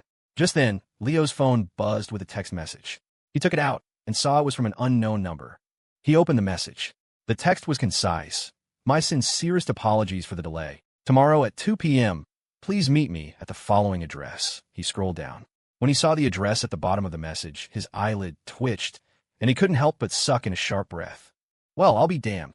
The repeated delays of their meeting suddenly seemed perfectly reasonable. Thanks to the big boss Feng Shuang Suiyu for the God-tier certification daily request for boosts and gifts. To be honest, Leo had been getting a little antsy himself. The meeting had been pushed back again and again. While he had a vague idea that the man Dr. Finch was introducing him to his senior, as the old man called him, must be someone important, the appointment had been delayed for a solid 2 weeks without him even catching a glimpse of the guy. They hadn't even told him the man's name. It was all shrouded in mystery. Leo couldn't help but grumble internally. This senior of his. He certainly had a high opinion of himself. What kind of position did a person have to hold? How swamped with world-altering tasks did they have to be to postpone a single meeting over and over? He'd already made up his mind back then, after all this trouble. If the person Dr. Finch was introducing him to turn out to be some third or fourth in command at a city agency or some department head, he was going to steal at least 8 pieces from the old man every time they played chess from now on. However, now, sitting in the CEO's office at Happy Nest headquarters, a text message arrived from an unknown number. He read the address on the last line of the message, and though he still couldn't confirm the man's exact title, the few keywords in that address were enough to instantly vaporize all his previous complaints. Who said his senior was arrogant? This senior deserved to be arrogant. Who said the old man was an unreliable windbag? The old man was the most reliable person on the planet. All hail the old man. Leo's heart pounded as he stared at his phone. David Chung, watching from the side, was perplexed. Are you leaving or not? Why are you frozen in place over a text message? Is it from your girlfriend? Kid, I'm telling you, a young man needs to learn some restraint. You have to prioritize your work. He was in the middle of a lecture, adopting the tone of a seasoned veteran, when he remembered something. Oh, right. Tomorrow afternoon, Deputy Commissioner Zhang from the Department of Communications is coming by to discuss some of their new initiatives. They want us to cooperate and lend him a hand. If you're free, you should probably be here. Don't look down on him just because he's a deputy commissioner of a small division. His rank isn't high, but he's got connections. We're based in this city. We need to maintain good relationships with everyone. David went on explaining. To Leo, it was all just background noise. He wasn't paying attention at all. He waved a dismissive hand, rejecting the idea without a second thought. No time. I have something tomorrow afternoon. I'm meeting my senior. David was a little annoyed. Come on. Can't you see this senior of yours some other time? He's been putting you off for 2 weeks, and he just has to pick tomorrow afternoon. Look, you have to prioritize. Even if he's your senior, you need to weigh who's more important compared to Deputy Commissioner Zhang. His words stopped mid-sentence. They died in his throat, because Leo had turned his phone around and shown him the text message. After seeing the address, David froze for a second. When he recovered, he sucked in a sharp breath, his tone shifting instantly to one of forceful, steely resolve. Of course your senior is more important. No question about it. I'll handle that Zhang guy myself tomorrow. You go pay your respects to your esteemed senior. Hey, wait. Are you sure you'll be okay on your own? How about I go with you? His change in attitude was as fast as flipping a page. He had seen the address and caught those few keywords. And anyone who could live in a place like that, at the absolute minimum, was at least 2 full levels above some measly deputy commissioner from a division of the Department of Communications. I'll take care of everything at the office tomorrow. Don't you worry about a thing. When you see your senior, remember to put in a good word for our company. Don't just start making requests when you meet him. Build the relationship first. If you run into any trouble, just call me. I'll help you strategize. Oh, and remember to buy a gift basket or something. Don't show up empty-handed. Leo walked out of the CEO's office to the sound of David's endless nagging. Hearing the last sentence, he paused at the door, turned to David, and held out his hand. Money. David blinked. What money? Leo's tone was perfectly self-righteous. For the gift basket. David stared. You're asking me for money for a gift basket? Are you broke or something? Though he said that, David helplessly pulled out his wallet. Fine, how much do you need? He figured it was a reasonable expense. His chief strategy officer was networking for the company, after all. Leo thought for a moment, then tentatively asked, 100,000? David. 3 seconds later, a roar echoed from the second floor of the Happy Nest headquarters. Are you buying a gift basket or trying to embezzle funds and bribe a public official? A moment later, the company's CSO, having failed to swindle his partner, was kicked out of the office. The countless Happy Nest employees in the main hall looked up in confusion at their CSO. Leo rubbed his butt, his expression perfectly composed as he explained to his subordinates. It's nothing. Mister. Chung is just going through a midlife crisis. Be careful around him lately. After joking around with David in the office, Leo's expression turned serious and focused as he walked out of the building. He didn't need David's reminder. Dr. Finch had already given him a stern lecture back at the university, now that he had a rough idea of his mysterious senior's identity. Although he still wasn't sure of the specifics, he knew it was high, very high. Tomorrow afternoon's meeting would require his full and serious attention. It was an opportunity and a challenge. He couldn't let down the old man, who had cashed in a significant favor to get him this meeting, and he couldn't disappoint David's eager expectations. As his mind raced, planning and strategizing for the next day, his phone rang. Leo glanced at the caller ID and answered. "Hello." Hearing the familiar, pleasant voice on the other end, his expression turned to surprise. What are you doing downtown?" He took a cab to the Sterling Holdings headquarters. Just as Leo got out of the car, Claire was already walking over to meet him, a smile on her face as she explained, "There was a last-minute project meeting at Sterling. I was bored at home, so I came to listen in." Leo nodded in understanding. "Is it over now?" Claire hummed in agreement, naturally linking her arm through his, her voice tinged with a hint of playful complaint. "I'm hungry." Leo paused, then asked with scholarly precision, "What kind of hungry?" The next second, his girlfriend mercilessly pinched the soft flesh on his waist. The normal, "my stomach is empty" kind of hungry. His girlfriend was hungry. This was a matter of utmost importance. Leo immediately pushed all his business calculations to the back of his mind and declared with a sense of duty, "What do you want to eat? Let's find a nice restaurant downtown and have a proper meal." Claire didn't really care what they ate, but then she remembered something. "Oh, right. Since we're downtown, let's see if Annie Cakes and Wyatt the Punching Bag are free. It's been a while. We could all have dinner together." The couple had been downtown last week and had the same idea, but when they called Wyatt and Anna, both happened to be busy. The get-together had to be postponed. This time, Leo and Claire each called Wyatt and Anna again. Soon, both calls connected. The replies they got from the young master of the Way family and Annie Cakes were the same as before. Both were swamped with work and couldn't get away. Claire frowned slightly. "Why are you working overtime every single week? Is your boss that unreasonable?" On the other end, Leo was just as confused. "Are the employees at the Way Group that incompetent? Is their work so terrible that you, the boss, have to personally supervise them all the time?" The former Bertha Sue was immediately ready to stand up for her best friend and sister-in-law. "Give me the company address. Your brother and I will come over and have a nice chat with your boss about labor laws." Leo Hammer Wallace also righteously rolled up his sleeves, ready to back up Wyatt. "Send me the address, Claire, and I will stop by your company. When it comes to educating employees, we're professionals." And then, on the other end of the lines, the direct heir of the Way family and Annie Cakes were nearly scared out of their wits. "No, you don't have to. Don't come. Please don't come. Dinner, right? We're free. We're totally free. Just wait for us. We're on our way." Downtown, at a small local diner. Inside a private booth for 4 on the first floor, everyone had arrived. Leo and Claire sat on one side, looking quizzically at Anna and Wyatt across from them. "Didn't you guys say you were stuck in meetings and working overtime? How did you suddenly become free?" Hearing the question, both Anna and Wyatt's eyelids twitched. The former tried to act casual. "Oh, I don't know. Just a coincidence, I guess." The latter quickly nodded in agreement. "And he's right. It was just a coincidence, a pure coincidence. Ha ha." Wyatt laughed nervously. Anna joined in with an equally forced laugh. As they laughed, beads of sweat streamed down their backs. 20 minutes ago, in the conference room at Aria Perfume's headquarters, the heir of the Way family and the intern from the planning department were still locked in a tense standoff, refusing to yield an inch on the details of a project proposal. Then they got the calls from his benefactor bro and her sister-in-law. Hearing that the two of them were planning to personally come and check things out of the company, they were instantly terrified. Under the baffled gazes of the other employees, they shot up from their seats and bolted. Were they kidding? If the lethal and savage couple found out about this, it would be a huge problem.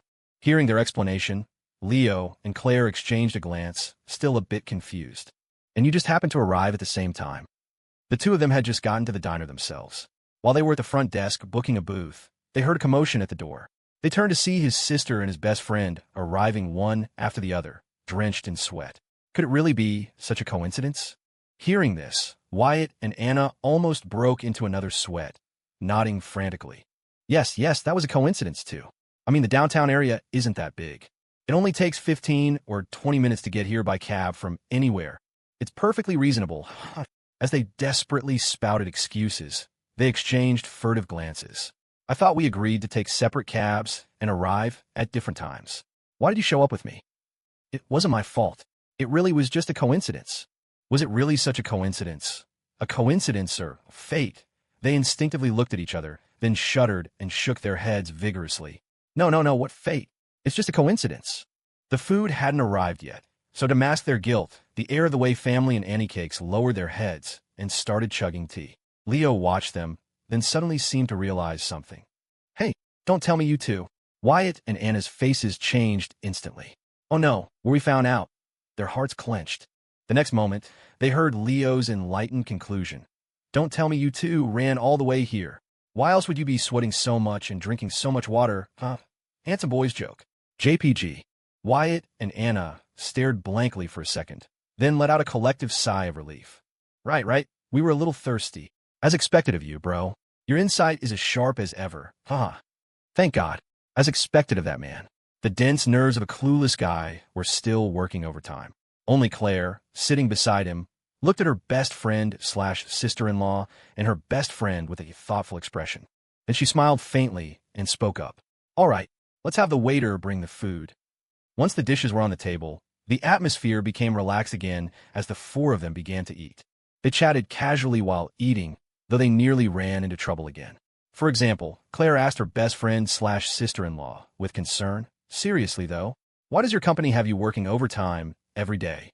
If your boss is being that unreasonable, do you need me to go have a word with him? If that boss didn't listen to reason, she, Claire Sterling, was quite proficient in the laws of physics.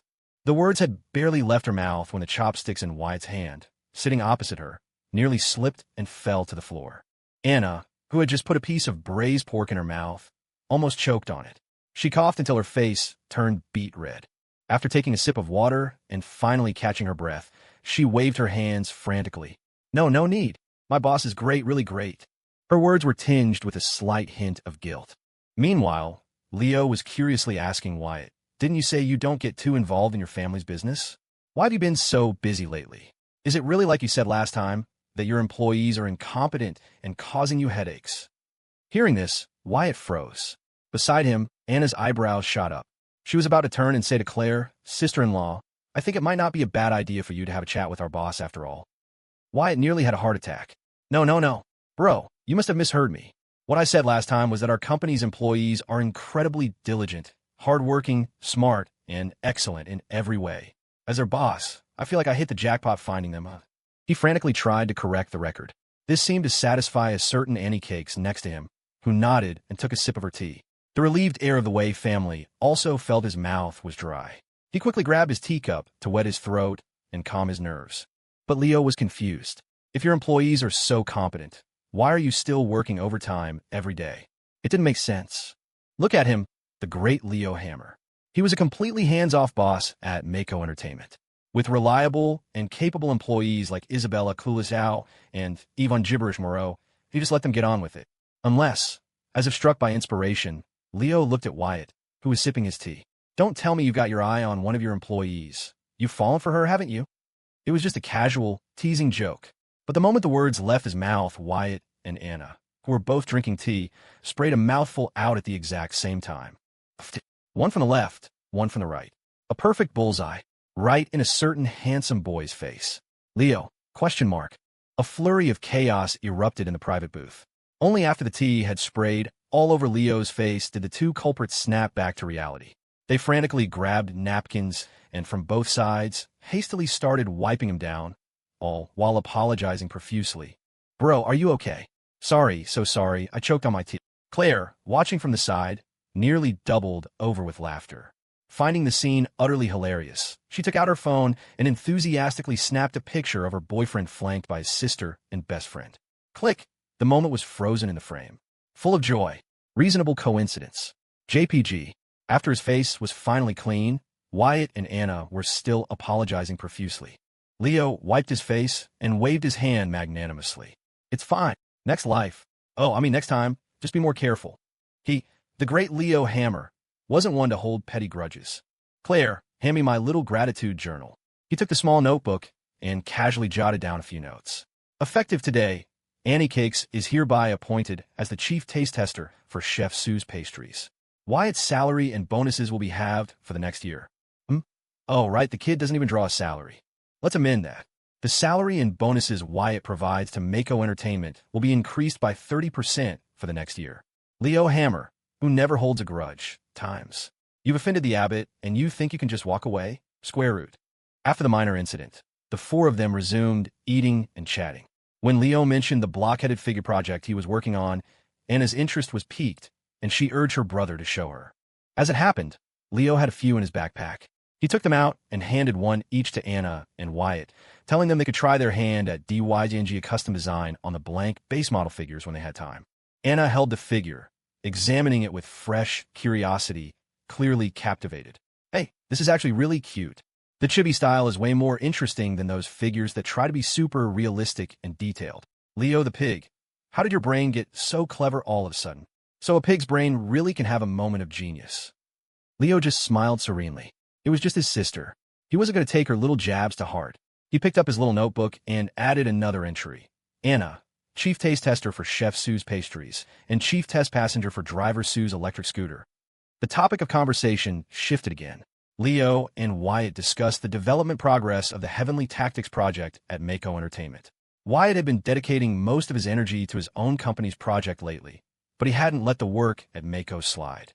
Leo listened to the report for a bit and nodded slightly. No rush. Just keep the project moving forward steadily. Do a few more rounds of testing and make sure it's as polished as possible before we consider an official launch. Strictly speaking, an auto chess game like Heavenly Tactics was a bit ahead of its time for 2008. He had intentionally simplified some of the game mechanics in the hope that the learning curve wouldn't scare off casual players. Of course, he'd have to wait until the game was launched to see the actual results. But there was no hurry. Even if they waited until the new year to release it, they would catch the students right as their winter break started. Wyatt nodded too. Yeah, no problem on my end. I'll just follow the plan you've laid out, bro. Anna, sitting beside them, shot Wyatt a sidelong glance, a slight smirk on her lips. Well, look at you. So Comrade Way can be so cooperative at work. Who knew? Are you always this agreeable during meetings at your own company? Wyatt replied without thinking. Of course. As long as the employees aren't being stubborn and unreasonable during meetings, I'm always this easygoing. Annie Cake's eyebrows shot up. Who's being stubborn and unreasonable? Maybe it's the boss who's being tyrannical and dictatorial. Wyatt raised an eyebrow. Who's being tyrannical and dictatorial? Some decisions have consequences the employees can't handle, so of course the boss has to make the final call. Without realizing it, the two of them had slipped back into the confrontational mode they adopted during meetings at Aria Perfumes.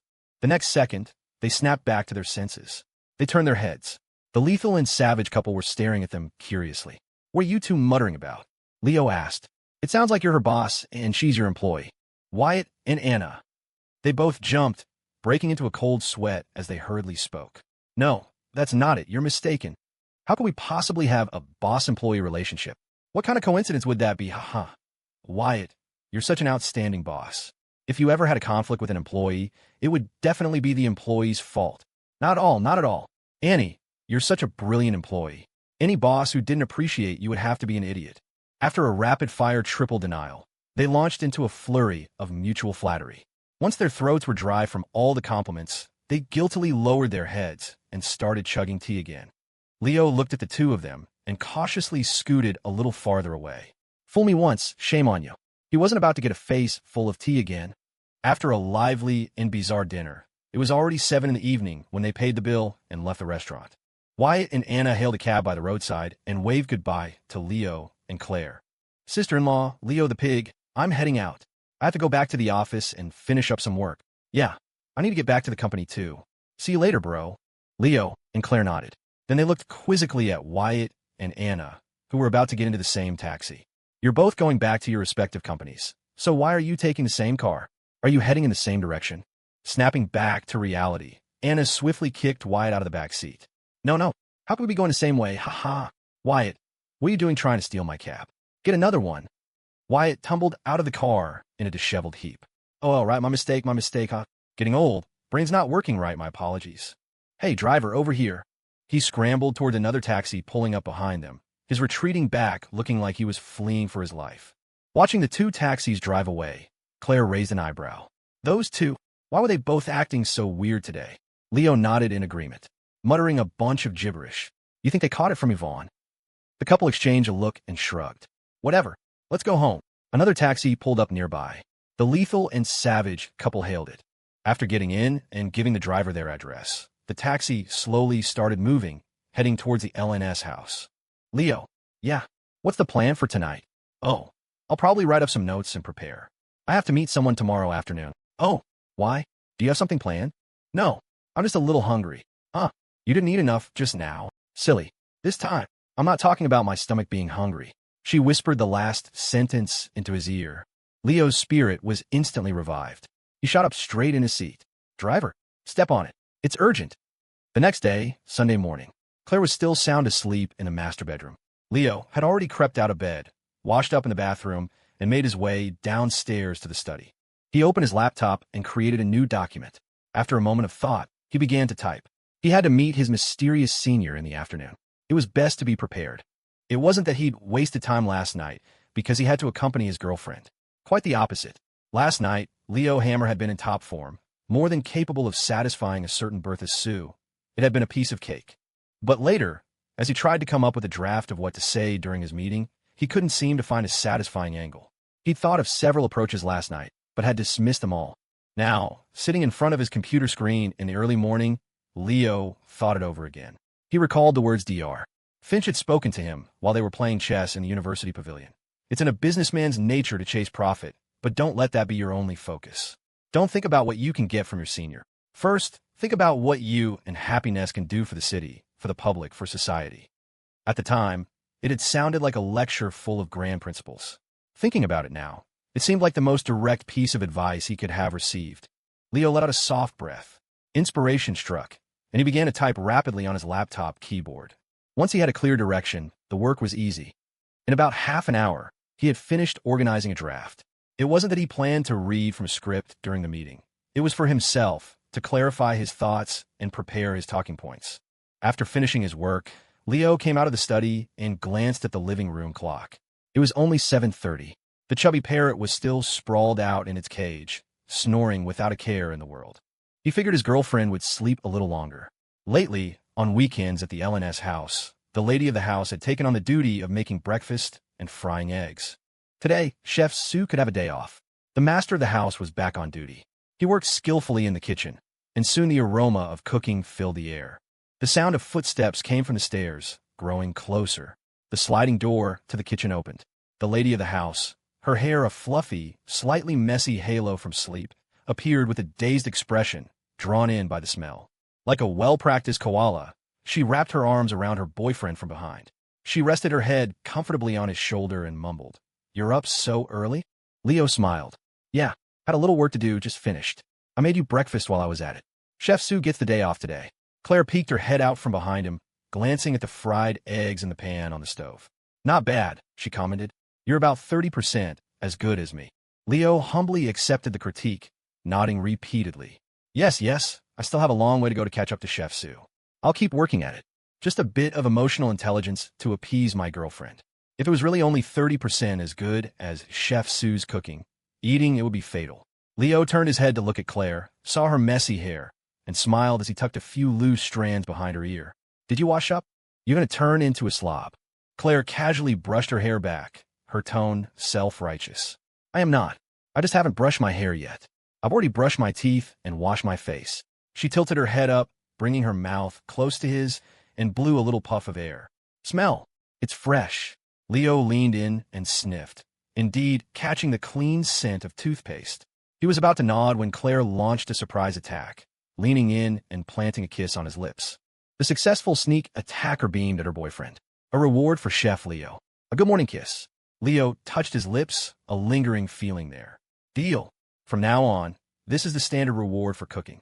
Outside the kitchen, Reasonable, awakened by the smell of food, had flapped his wings and wobbled over, thinking it was breakfast time.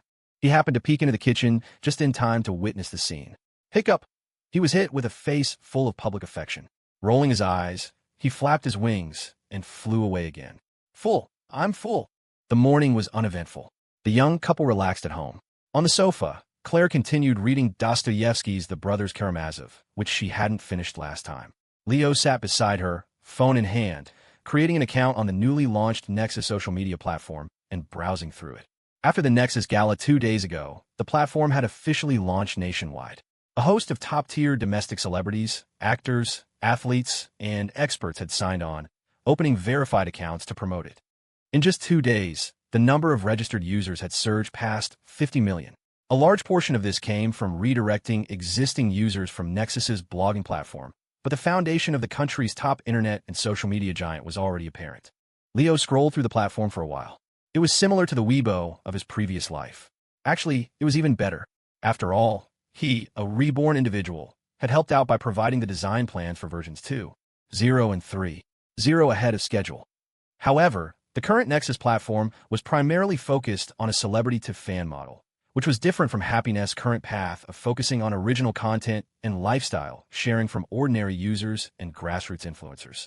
They were in 2 different lanes. They could drive alongside each other without too much direct conflict. This was the preliminary agreement he and David had hammered out with Carl Carlson and the other Nexus executives in the private room during the gala a few days ago. To secure this piece of the pie and get Nexus to concede, they had to drink a lot. Well, mostly David drank a lot. A certain CSO was mainly on the sidelines cheering him on. Praise be to David. During that private meeting, the 2 sides had negotiated further, reaching agreements on various fronts that would be officially announced in the near future. But that was for later. At noon, the couple had lunch at home. At 1 in the afternoon, Leo said goodbye to Claire, got ready, and left the house to head downtown for his appointment. As Claire saw him to the door, she pulled him back for a moment and stood on her tiptoes to kiss him on the lips. Leo raised his eyebrows in surprise. What was that for? Claire smiled faintly. A good luck kiss. Although she hadn't asked about the identity of the person her boyfriend was going to meet, she naturally wished him success in all his endeavors. Leo grinned. Reasonable. 40 minutes later, he arrived at the address from the text message. He passed through 3 security checkpoints at the main gate and went through 2 rounds of registration. He then walked down a quiet, elegant path within a compound. Finally, he reached Building 1, located in the deepest part of the complex. A man in his 30s, who looked like a secretary, was already waiting at the entrance. Seeing Leo, the man smiled slightly and gestured for him to enter. The boss is waiting for you in the study. Leo nodded politely and followed him inside. He took off his shoes and put on a pair of slippers. He walked through the simple, clean living room. The secretary stopped in front of the study door and indicated for Leo to enter alone. Leo took a shallow breath and pushed the door open. He stepped into the study. The room was simply and tastefully decorated. The owner of the house was sitting at a large desk, his head bowed as he focused on a document. He was about 50 years old, but looked younger, full of vigor. He wore a simple black executive jacket, yet he exuded a natural air of a refined gentleman, gentle and scholarly. But no one would dare underestimate him because of it. Even Leo, a reborn individual who had come prepared with a general idea of what to expect, felt his heart jolt the moment he walked into the study and saw the man at the desk. The first thing he had planned to say was a friendly senior, to establish a sense of camaraderie. But now, the word wouldn't come out. The owner of the study finally looked up, hearing the sound. He saw Leo standing at the door and smiled slightly. You're here. Leo instinctively straightened his posture. Governor. The man waved his hand, his tone warm and casual. I was also a doctor. Finch's students. By seniority, you can just call me senior. You're Leo, right? Have a seat. Just those 2 words, have a seat, spoken by the man who had recently been transferred from his post as the #1 official in the southern province to become the top official of the entire state, carried enough weight to shake the foundations of the city. A new week, Monday.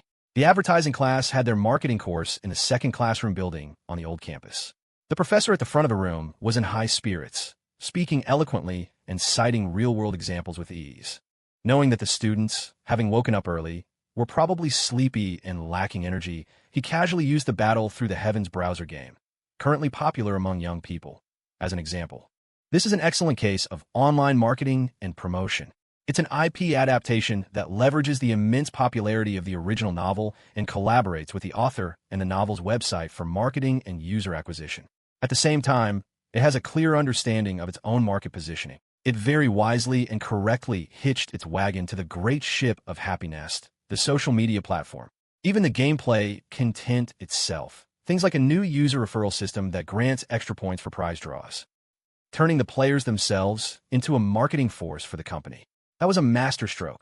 The marketing professor couldn't help but lavish praise on the team behind the game's production company. This Mako Entertainment. They got a genius behind the scenes. I really should invite their boss to come and give you wet behind the ears kids a lecture sometime. Let you see what a true marketing master is like. He was still waxing lyrical when his eyes swept across the back row and noticed a few students zoning out. His eyebrows shot up. You little rascals. I'm giving such a brilliant lecture, and you're dozing off back there? Do you want to fail this class? In the back row, the unlucky members of room 520 snapped awake and sat up straight. No, Professor. We were listening intently. The battle through the heavens game, right? We were personally experiencing and analyzing their marketing strategy all last night. The professor paused, then stroked his chin, pleased. Oh, is that so? Then I suppose you lot are quite diligent. The next second he caught on. He flew into a rage. Diligent my ass. You were playing games all night. Don't try to pretty it up and treat me like an idiot. And you, Leo, stand up and analyze the next case study.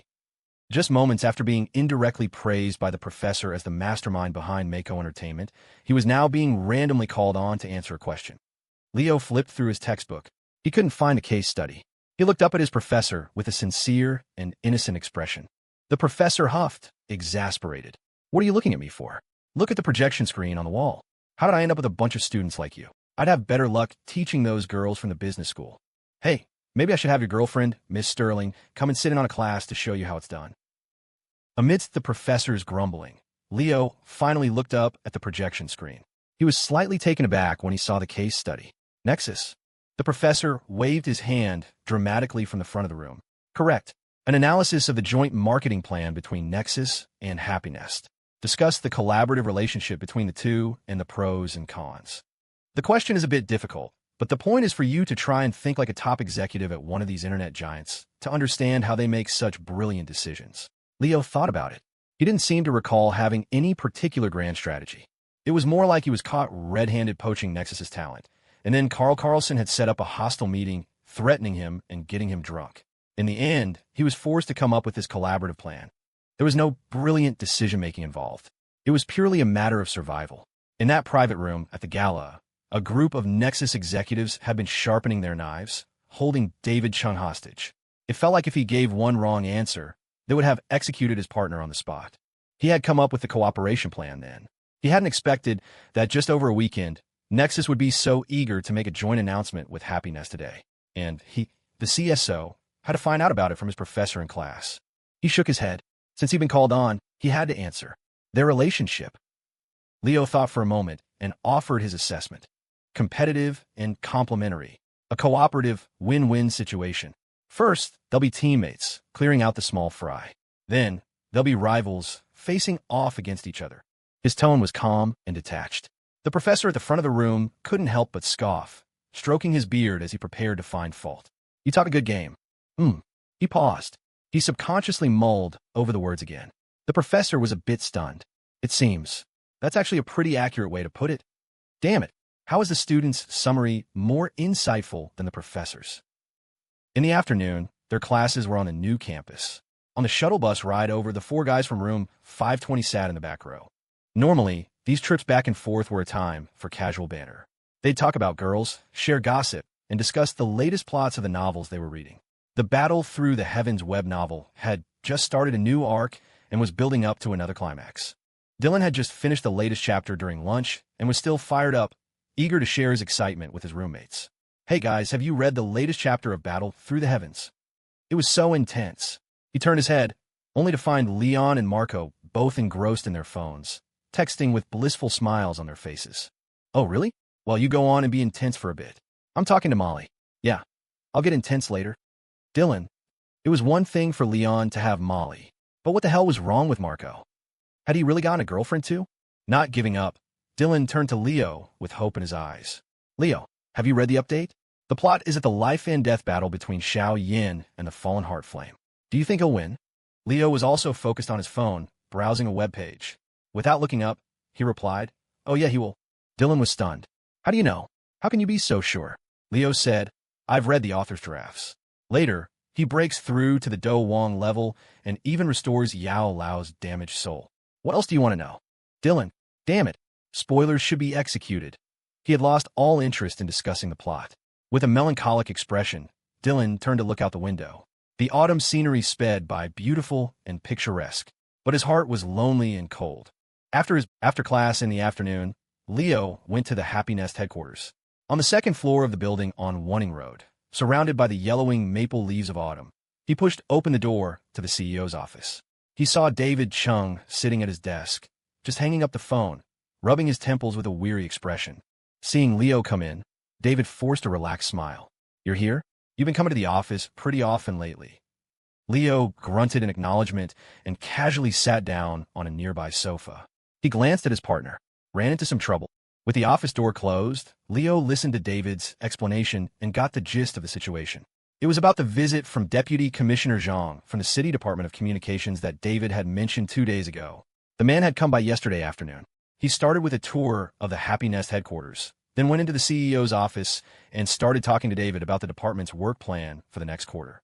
Without much preamble, he got straight to the point, asking Happy Nest to help them out with their upcoming projects to add a nice achievement to the department's record. Leo nodded and asked, "Were the demands unreasonable?" David shook his head. "Not exactly unreasonable, just a hassle to implement. Our company is in a critical phase of expansion right now. Diverting too much energy and manpower to cooperate with the department's pet projects will affect the progress of several of our own departments." Leo grunted and looked at David again. "Couldn't you just say no?" David sighed. "It's not that easy to refuse." Deputy Commissioner Zhang came in person. On the surface, he's just a deputy commissioner from a city department at a relatively low administrative level. But he's from the city government. This wasn't just his decision. There are bigger bosses behind him. It might have been ordered by a commissioner or even a secretary from higher up. Leo nodded. That made sense. A deputy commissioner of his rank would be equivalent to a deputy county magistrate back in Northwood. But in a major metropolis like this, it wasn't much. However, the connections behind him were undoubtedly complex. Offend him, and you might offend the powerful figures backing him. David lit a cigarette for himself, taking a long drag and exhaling a cloud of smoke.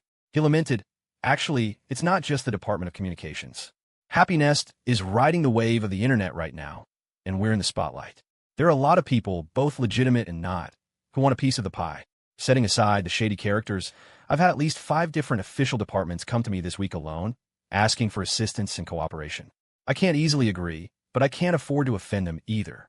I can't just kick them out, right? It's tough." Leo nodded, understanding his partner's predicament. Before coming upstairs, he had chatted with Shun Shur, the head of security at the company entrance. He'd heard that lately, a number of shady characters have been loitering around the company. Some were trying to cause trouble, others were trying to dig up information. There was even a group with batons tucked into their belts who came demanding protection money. Shun Shur and his Zhouzhen brigade had taken care of them all. They were all vultures circling the same fat sheep, Happy Nest. The street thugs were easy to deal with. The real trouble came from the official government departments. You couldn't fight them, and you couldn't send them away. It was a tricky situation. In truth, this was all to be expected. Happy Nest had risen too quickly. The tallest tree in the forest catches the most wind. It was bound to attract envy. And because its own foundations weren't yet solid, though it was flourishing on the surface, it hadn't truly taken root in the city. In other words, it lacked a powerful backer to lean on.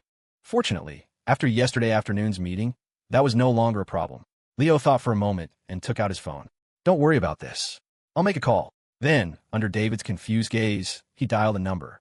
Ring, ring. The call was answered after just 2 rings. Leo stood up, walked to the side with his phone, and spoke politely with a smile. "Hello, Mr. Hayes. Yes, this is Leo. Our company has run into a bit of a situation, and I was hoping to discuss it with you and get your advice." He briefly explained the situation. A calm, gentle male voice could be faintly heard from the other end of the line. The exact words were unclear, but the tone was methodical. Soon, Leo politely thanked him and hung up.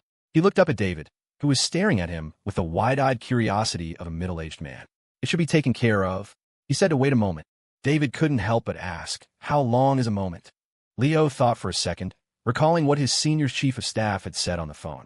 He wasn't sure either. He just said a little while. "Let's just wait and see." David grunted doubtfully, about to ask something else. The next second, his own phone suddenly rang. He glanced at it and immediately extinguished his cigarette.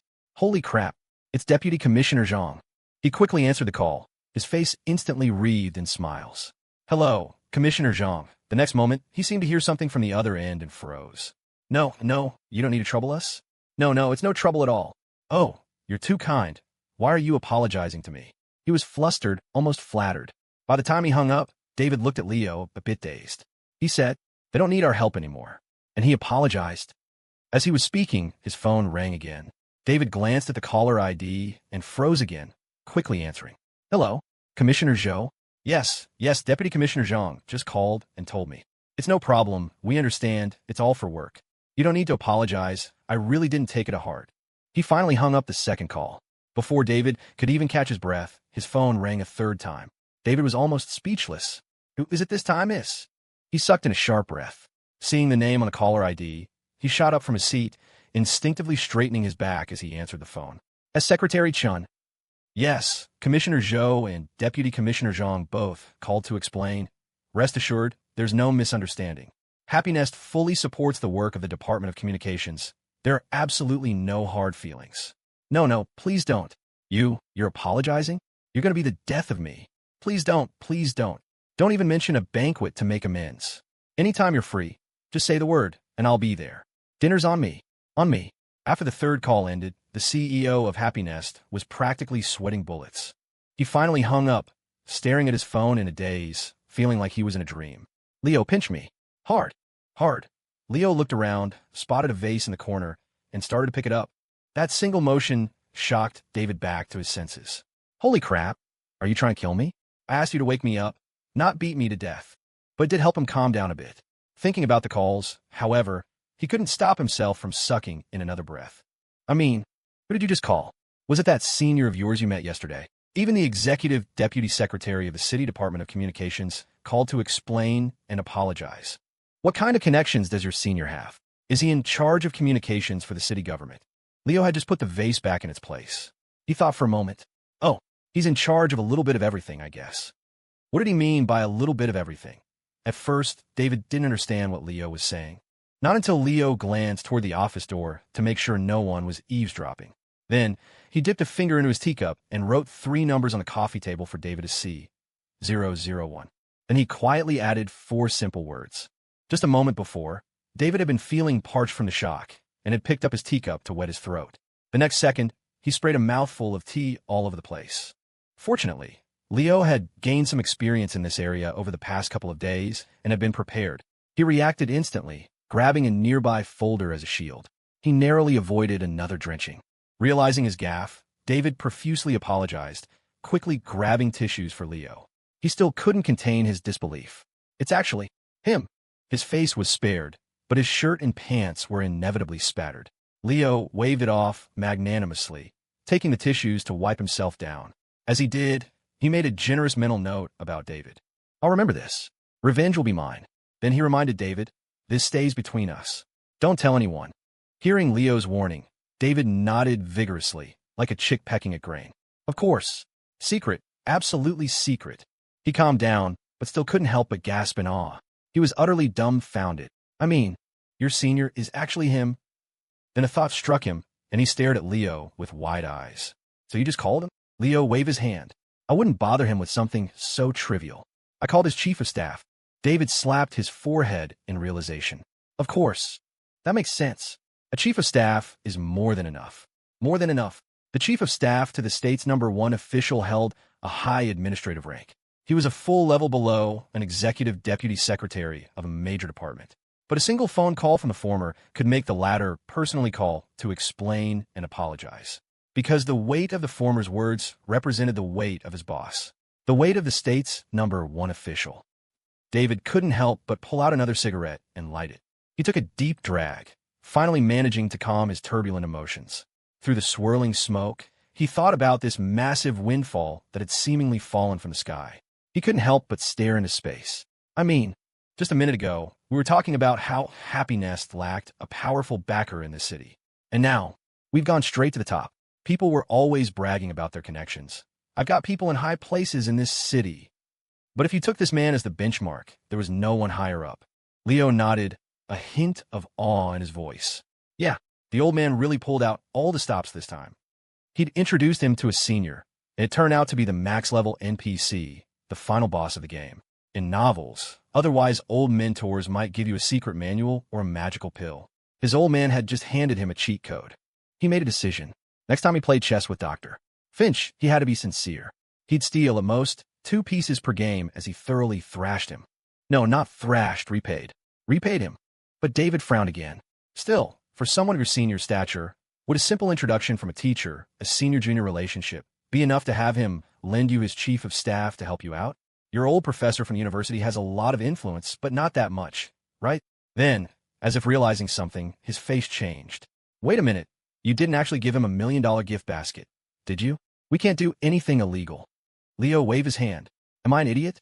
Even if I offered it, he wouldn't accept it. In reality, he had been in such a rush yesterday afternoon that he'd forgotten to buy a gift basket at all. When he got there, he and his senior just had a few cups of tea in the study, and before he left, he even ended up taking 2 gift baskets from his senior's house. He hadn't spent a dime. In fact, he'd come out ahead.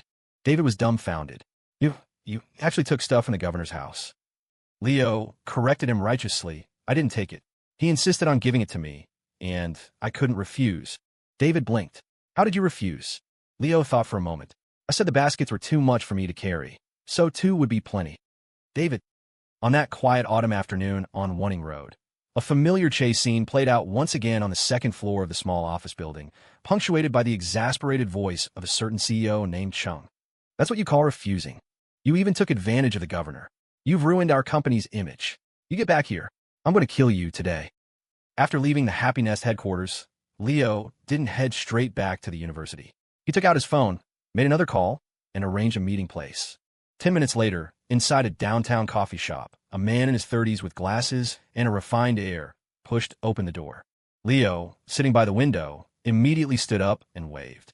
Mr. Hayes, over here. The man saw Leo and walked over with a smile. Sorry. The boss had something for me to take care of. Did I keep you waiting? Leo shook his head repeatedly. Not at all, I just got here. You're a busy man, Mr. Hayes. I should be the one apologizing for taking up your time. This wasn't just politeness. Mr. Hayes was the director of general administration in the governor's office, the chief of staff to the state's #1 official. In the political landscape of the entire state, that title carried immense weight. There were probably only a handful of people who could summon him so easily. Mr. Hayes just smiled and waved it off, his demeanor calm and gentle. I'm no one important, just running errands for the boss. And nothing is more important than what the boss asks. They chatted amiably as they sat down. Leo took a printed document out of his backpack and handed it to Mr. Hayes. Mr. Hayes took it, glanced at the cover, and confirmed, this is what you wanted to give the boss. Leo nodded. Yeah, I was in a bit of a rush yesterday, and I didn't get to explain some of the project details clearly. My senior asked me to prepare a more detailed proposal. Mr. Hayes nodded slightly. He didn't press for more details. He carefully placed the document into a secure pocket of his briefcase, his movements meticulous and precise, showing the utmost care. With the official business taken care of, the atmosphere at the table relaxed. Leo ordered 2 coffees and raised his cup to Mr. Hayes in a toast, as if it were wine. He sincerely thanked him for helping to handle matter with the City Department of Communications. Mr. Hayes smiled and clinked his coffee cup against Leo's. It was nothing. The boss gave me a heads up. Happy Nest is based here, and it's poised to become a leading enterprise in the state's internet industry. It's only natural to look out for it. Those city departments, they're just eager to get a piece of the action and share in your success. Their intentions aren't necessarily bad, but when they all swarm at once, it creates problems for the company. That's not something to be encouraged. But now that I've said something, things like this should happen less often. That was an understatement. As the chief of staff to the state's #1 official, his words effectively conveyed his boss's attitude. Hadn't even the executive deputy secretary of the City Department of Communications called David in a panic to apologize? After hearing about this, any other department thinking of making a move on Happy Nest would have to seriously consider whether they had more guts than the Department of Communications. The 2 men chatted casually over coffee. In Leo's presence, Mr. Hayes showed none of the stern authority one might expect from a governor's chief of staff. He was as friendly and approachable as a neighborhood big brother. As they talked, he effortlessly weaved through a wide range of topics, from politics to business to society, sharing interesting anecdotes and insights. He made it easy for Leo to relax, creating a pleasant and comfortable atmosphere. Leo joined in the conversation, feeling a sense of admiration. He truly was worthy of being the chief of staff to the state's #1 official. His demeanor and the breadth of his knowledge were not things one could cultivate in an ordinary position. And as Leo was mentally praising him, he was unaware that Mr. Hayes, sitting across from him, was looking at him with a similar sense of awe. During their conversation, though it seemed like he was randomly jumping from topic to topic, he found that the young man in front of him could effortlessly keep up, no matter how deep or shallow the subject. Not only could he understand, but he could also offer his own sharp, insightful judgments and evaluations.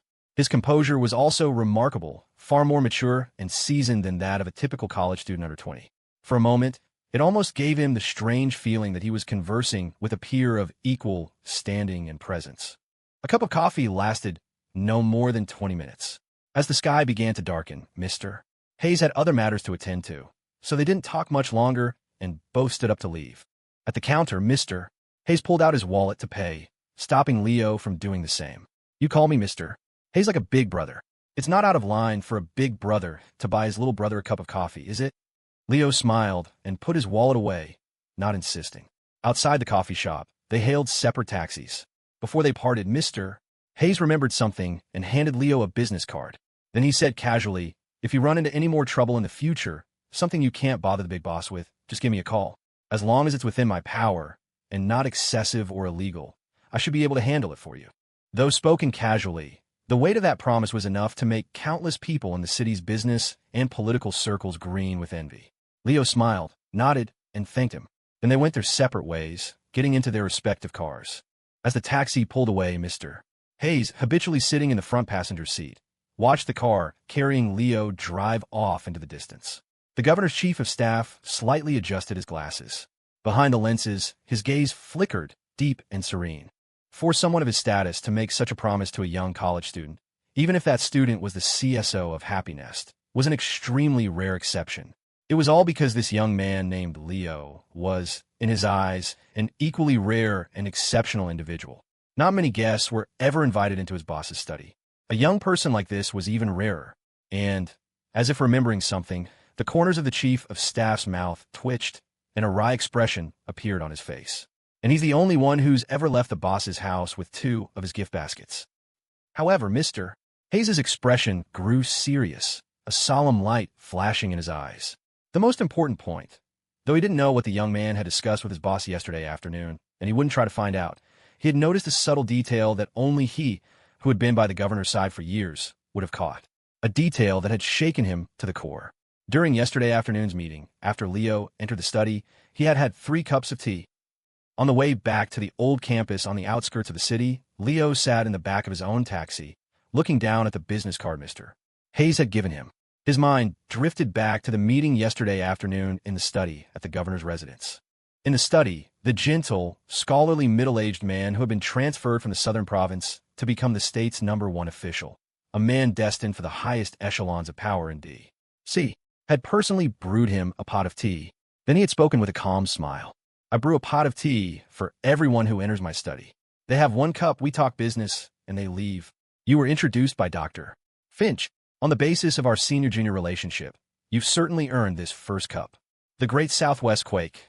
I heard about Happy Nest charitable efforts even when I was in the southern province, and I wanted to applaud you for it. On the basis of your civic duty, you've earned the 2nd cup." As he spoke, the newly appointed top official placed 2 cups of tea in front of Leo. He smiled at him. "So, this meeting can last for 2 cups of tea. As for whether there will be a 3rd, that depends on your abilities." His words were a direct statement and a test. To be tested by the state's top official, with teacups as the timer, was enough pressure to make most people tremble and stammer. But Leo had simply nodded. He picked up the first cup and drank it in one go.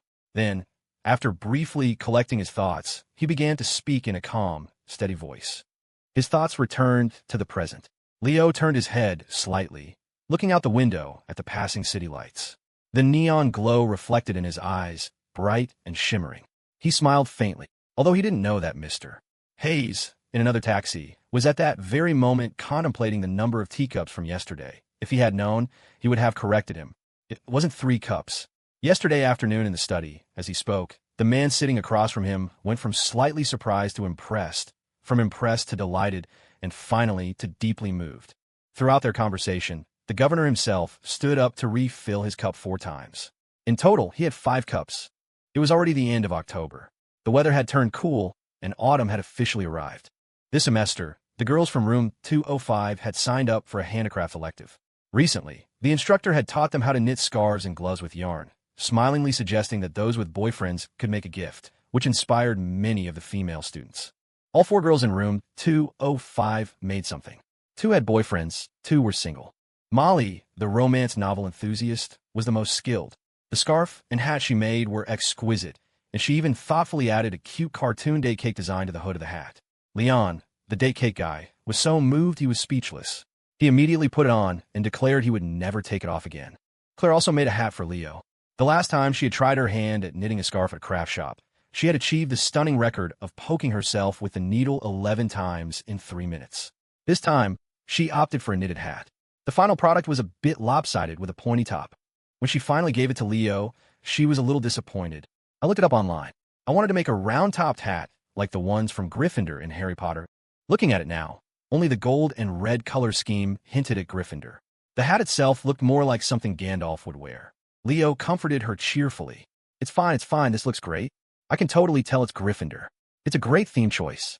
Gryffindor symbolizes justice and courage, which suits me perfectly. Advanced techniques in girlfriend appeasement. But this statement drew sidelong glances from their friends. Justice and courage? Gryffindor being number 1 and causing trouble seems more your style. Quinn had also knitted a scarf.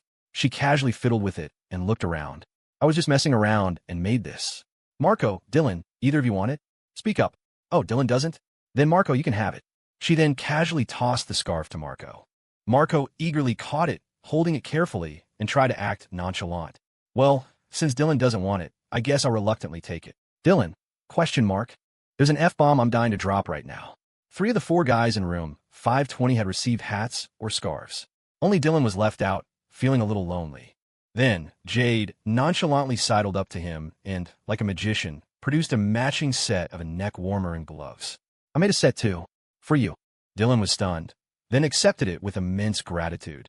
His lips moved, but he couldn't manage to get the words out, though his thanks were written all over his face. But as he looked down at the set in his hands, he paused. He turned it over and over, feeling like something wasn't quite right. Their friends gathered around curiously. Jade adjusted her black-framed glasses and kindly explained, I tried sewing the neck warmer and the 2 gloves together, and then I made some design improvements. I connected the 2 gloves with a string so they wouldn't get lost. The string looked too plain, so I made it look like a chain lock. The more she explained, the weirder it sounded. At Jade's suggestion, Dylan hesitantly tried it on. He pulled the neck warmer over his head, put on the gloves, and his hands were connected by the yarn chain. Now everyone understood. A collective gasp went through the group. Holy crap, isn't that a pillory and handcuffs? Dylan flinched. All his gratitude vanished. Oh no, I'm a prisoner. In the early autumn, everything was progressing smoothly. The block-headed figure project was moving forward steadily. At Mako Entertainment, with Yvonne Moreau supervising, Isabella Coolajau, the team leader, was working tirelessly. She and her art team had already designed all the character figures for the Battle Through the Heavens IP. Leo himself was quite satisfied with the results. He had sent the design drafts to the original author, Potato, for his opinion. Potato was thrilled with the designs and praised them profusely over AM, even asking Leo to pass on his admiration to the artist. As a kind and considerate boss, Leo Hammer naturally obliged. He immediately relayed the author's praise to Isabella. Isabella was so flattered she was practically floating. Oh, it's nothing really. I don't care what other people say about me. So what else did he say? Leo thought for a moment. He said he never thought an artist could so perfectly capture the ideal image of the characters he had in his mind. He was just a little sad he couldn't see more. But I told him our lead artist has been working too hard lately, and he'd have to wait a while to see more. Before he could finish, Isabella, who was so ecstatic she could barely think straight, was fired up. Wait for what? No need to wait. Boss, you tell Potato that I guarantee I'll have a new set of designs for him by the end of the week. Leo tried to be considerate. You've been working too hard. You should take a break. Isabella's voice on the other end was full of passion. No need for a break. The word rest doesn't exist in my dictionary. The next second, before Leo could say another word, she was already rallying her team. All right, everyone, back to work, back to work. Leo hung up the phone with a cheerful smile. His employees were voluntarily asking for overtime. As the boss, he couldn't possibly stop them. A truly blessed problem to have. Leo had divided the block-headed figure project into 2 parts. One part involved professional designs created by his art team at Mako Entertainment, based on specific themes like Battle Through the Heavens, to be sold as collectible toys both online and offline. The other part followed the model of the fluid art bears from his previous life. Blank, base model figures would be made available for customers to paint themselves using liquid paints. A portion of the latter was currently being sold on a trial basis at the maternity chain stores run by Chloe Chu. Chloe had recently given him feedback, saying the response had been excellent. The young mothers loved them. Creating the figures with their children had a special, sentimental value. The first batch of trial samples had already sold out, and they were eagerly awaiting the second shipment. For the other portion, Leo planned to open a physical store near the old campus, targeting the young, foolish university students. Once this plan was set, the location of the store became crucial. The best option would have been to open a shop directly on campus, but the university didn't allow it. The next best thing was to find a good spot on the commercial street, just outside the university's east gate. On Wednesday afternoon, Leo took his little pink scooter for a spin around the commercial street and initially identified 4 or 5 potential locations. But these were all prime spots, and it was another matter entirely whether the landlords would be willing to rent them out. The rent was also likely to be sky high. As he was pondering how to negotiate with the landlords, he ran into Mr. Qian, who was out for a stroll in his flip-flops. Mr. Qian greeted him and curiously leaned over to look at the map of potential store locations in Leo's hand. He looked surprised. Huh, these are all my properties. Why did you circle them? The wealth of the Gilded Phoenix family was bottomless. Mr. Qian's net worth was still climbing. Previously, a walk down the commercial street by the old campus would take you past a slew of businesses with Gilded Phoenix in their names. Land centers, diners, coffee shops, motels, flower shops. It was already absurd. Now, to learn that many of the other prime commercial properties, even those without the Gilded Phoenix prefix, also belonged to him. It was even more ridiculous. Leo was a little stunned. Mr. Qian, why do you buy so many storefronts and just let them sit empty? Mr. Qian's reply was perfectly logical. Otherwise, all my money would just be sitting around. Wouldn't that be a waste? I buy them first and figure out what to do with them later. Leo. But since Mr. Qian was the landlord of these properties, things became much simpler. We heard that Leo was planning to rent a space to open a DIY figure shop. Mr. Qian was very interested. He immediately waved his hand and drew a large circle on Leo's map, connecting 2 or 3 storefronts. This one, and this one. I'll combine them for you. Make it a big one. Only then did Leo realize that the 2 businesses already operating next to his desired location were also Mr. Qian's properties. As for the rent, Leo had planned to pay the normal market rate. But Mr.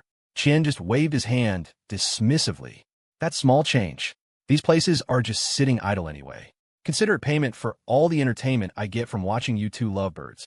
Seriously, though, next time your girl bakes some of those cookies, just save a few for me. I've been craving them. Not only was he providing the storefronts for free, he was even volunteering to help dispose of Chef Sue's culinary creations. Leo was deeply moved. He finally understood his girlfriend's admiration for Mr. Qian. What a great guy. Having him as a best man or officiant at their wedding would be an understatement of his talents. Maybe he should ask Robert Wallace to step aside and let Mr. Qian represent the groom's family as an honorary father. Jokes aside, Leo thought for a moment and came up with a plan. How about we consider the rent as your investment, Mr. Qian? Once the shop starts making a profit, we could pay you dividends on a regular basis. Being on good terms was one thing, but even brothers have to keep clear accounts. Mr. Qian wasn't short on money, but he couldn't just take advantage of him. The man had helped him so much over the past year. It was time to give something back. And if the DIY figure shop really took off, the returns would be far more than just rent money. Time flew by, and it was now early November. Notably, the number of registered users on Nexus had successfully surpassed the 100 million mark just over 2 weeks after its launch. As an established giant in the domestic internet industry, its foundation was deep. The time it took to break 100 million users was much faster than it had been for Happy Nest, which had started from scratch. But Happy Nest's user base was also growing steadily. It had reached 140 million. The user engagement for its various mini-programs and games remained extremely high, and new games were constantly being developed and released. The creation of its own gaming platform had also attracted many other game developers, further expanding its scale. As for Happy Nest's core business, its social media platform, it was also making steady progress. Thanks to a certain CSO's transcendent experience from his previous life, Happy Nest was now widely recognized by domestic internet users as the social media platform with the best user experience and the highest daily usage time and frequency. The platform's metrics were soaring, making even Nexus green with envy. The chairman of Nexus, Carl Carlson, called Leo directly, fuming. You better explain this to me, kid. You gave us both the same design plans. So why do I feel like Happy Nest is at least 2 versions ahead of us? If you don't give me a reasonable explanation, believe me, I'll take it out on that David Chung first. David Chung was his dear friend, his close partner who had fought alongside him. Leo sold him out without batting an eye. Sure, you can ask him. I'm not too clear on the details myself. Also in early November, Leo finalized the lease for the storefronts on the prime commercial street with Mr. Qian.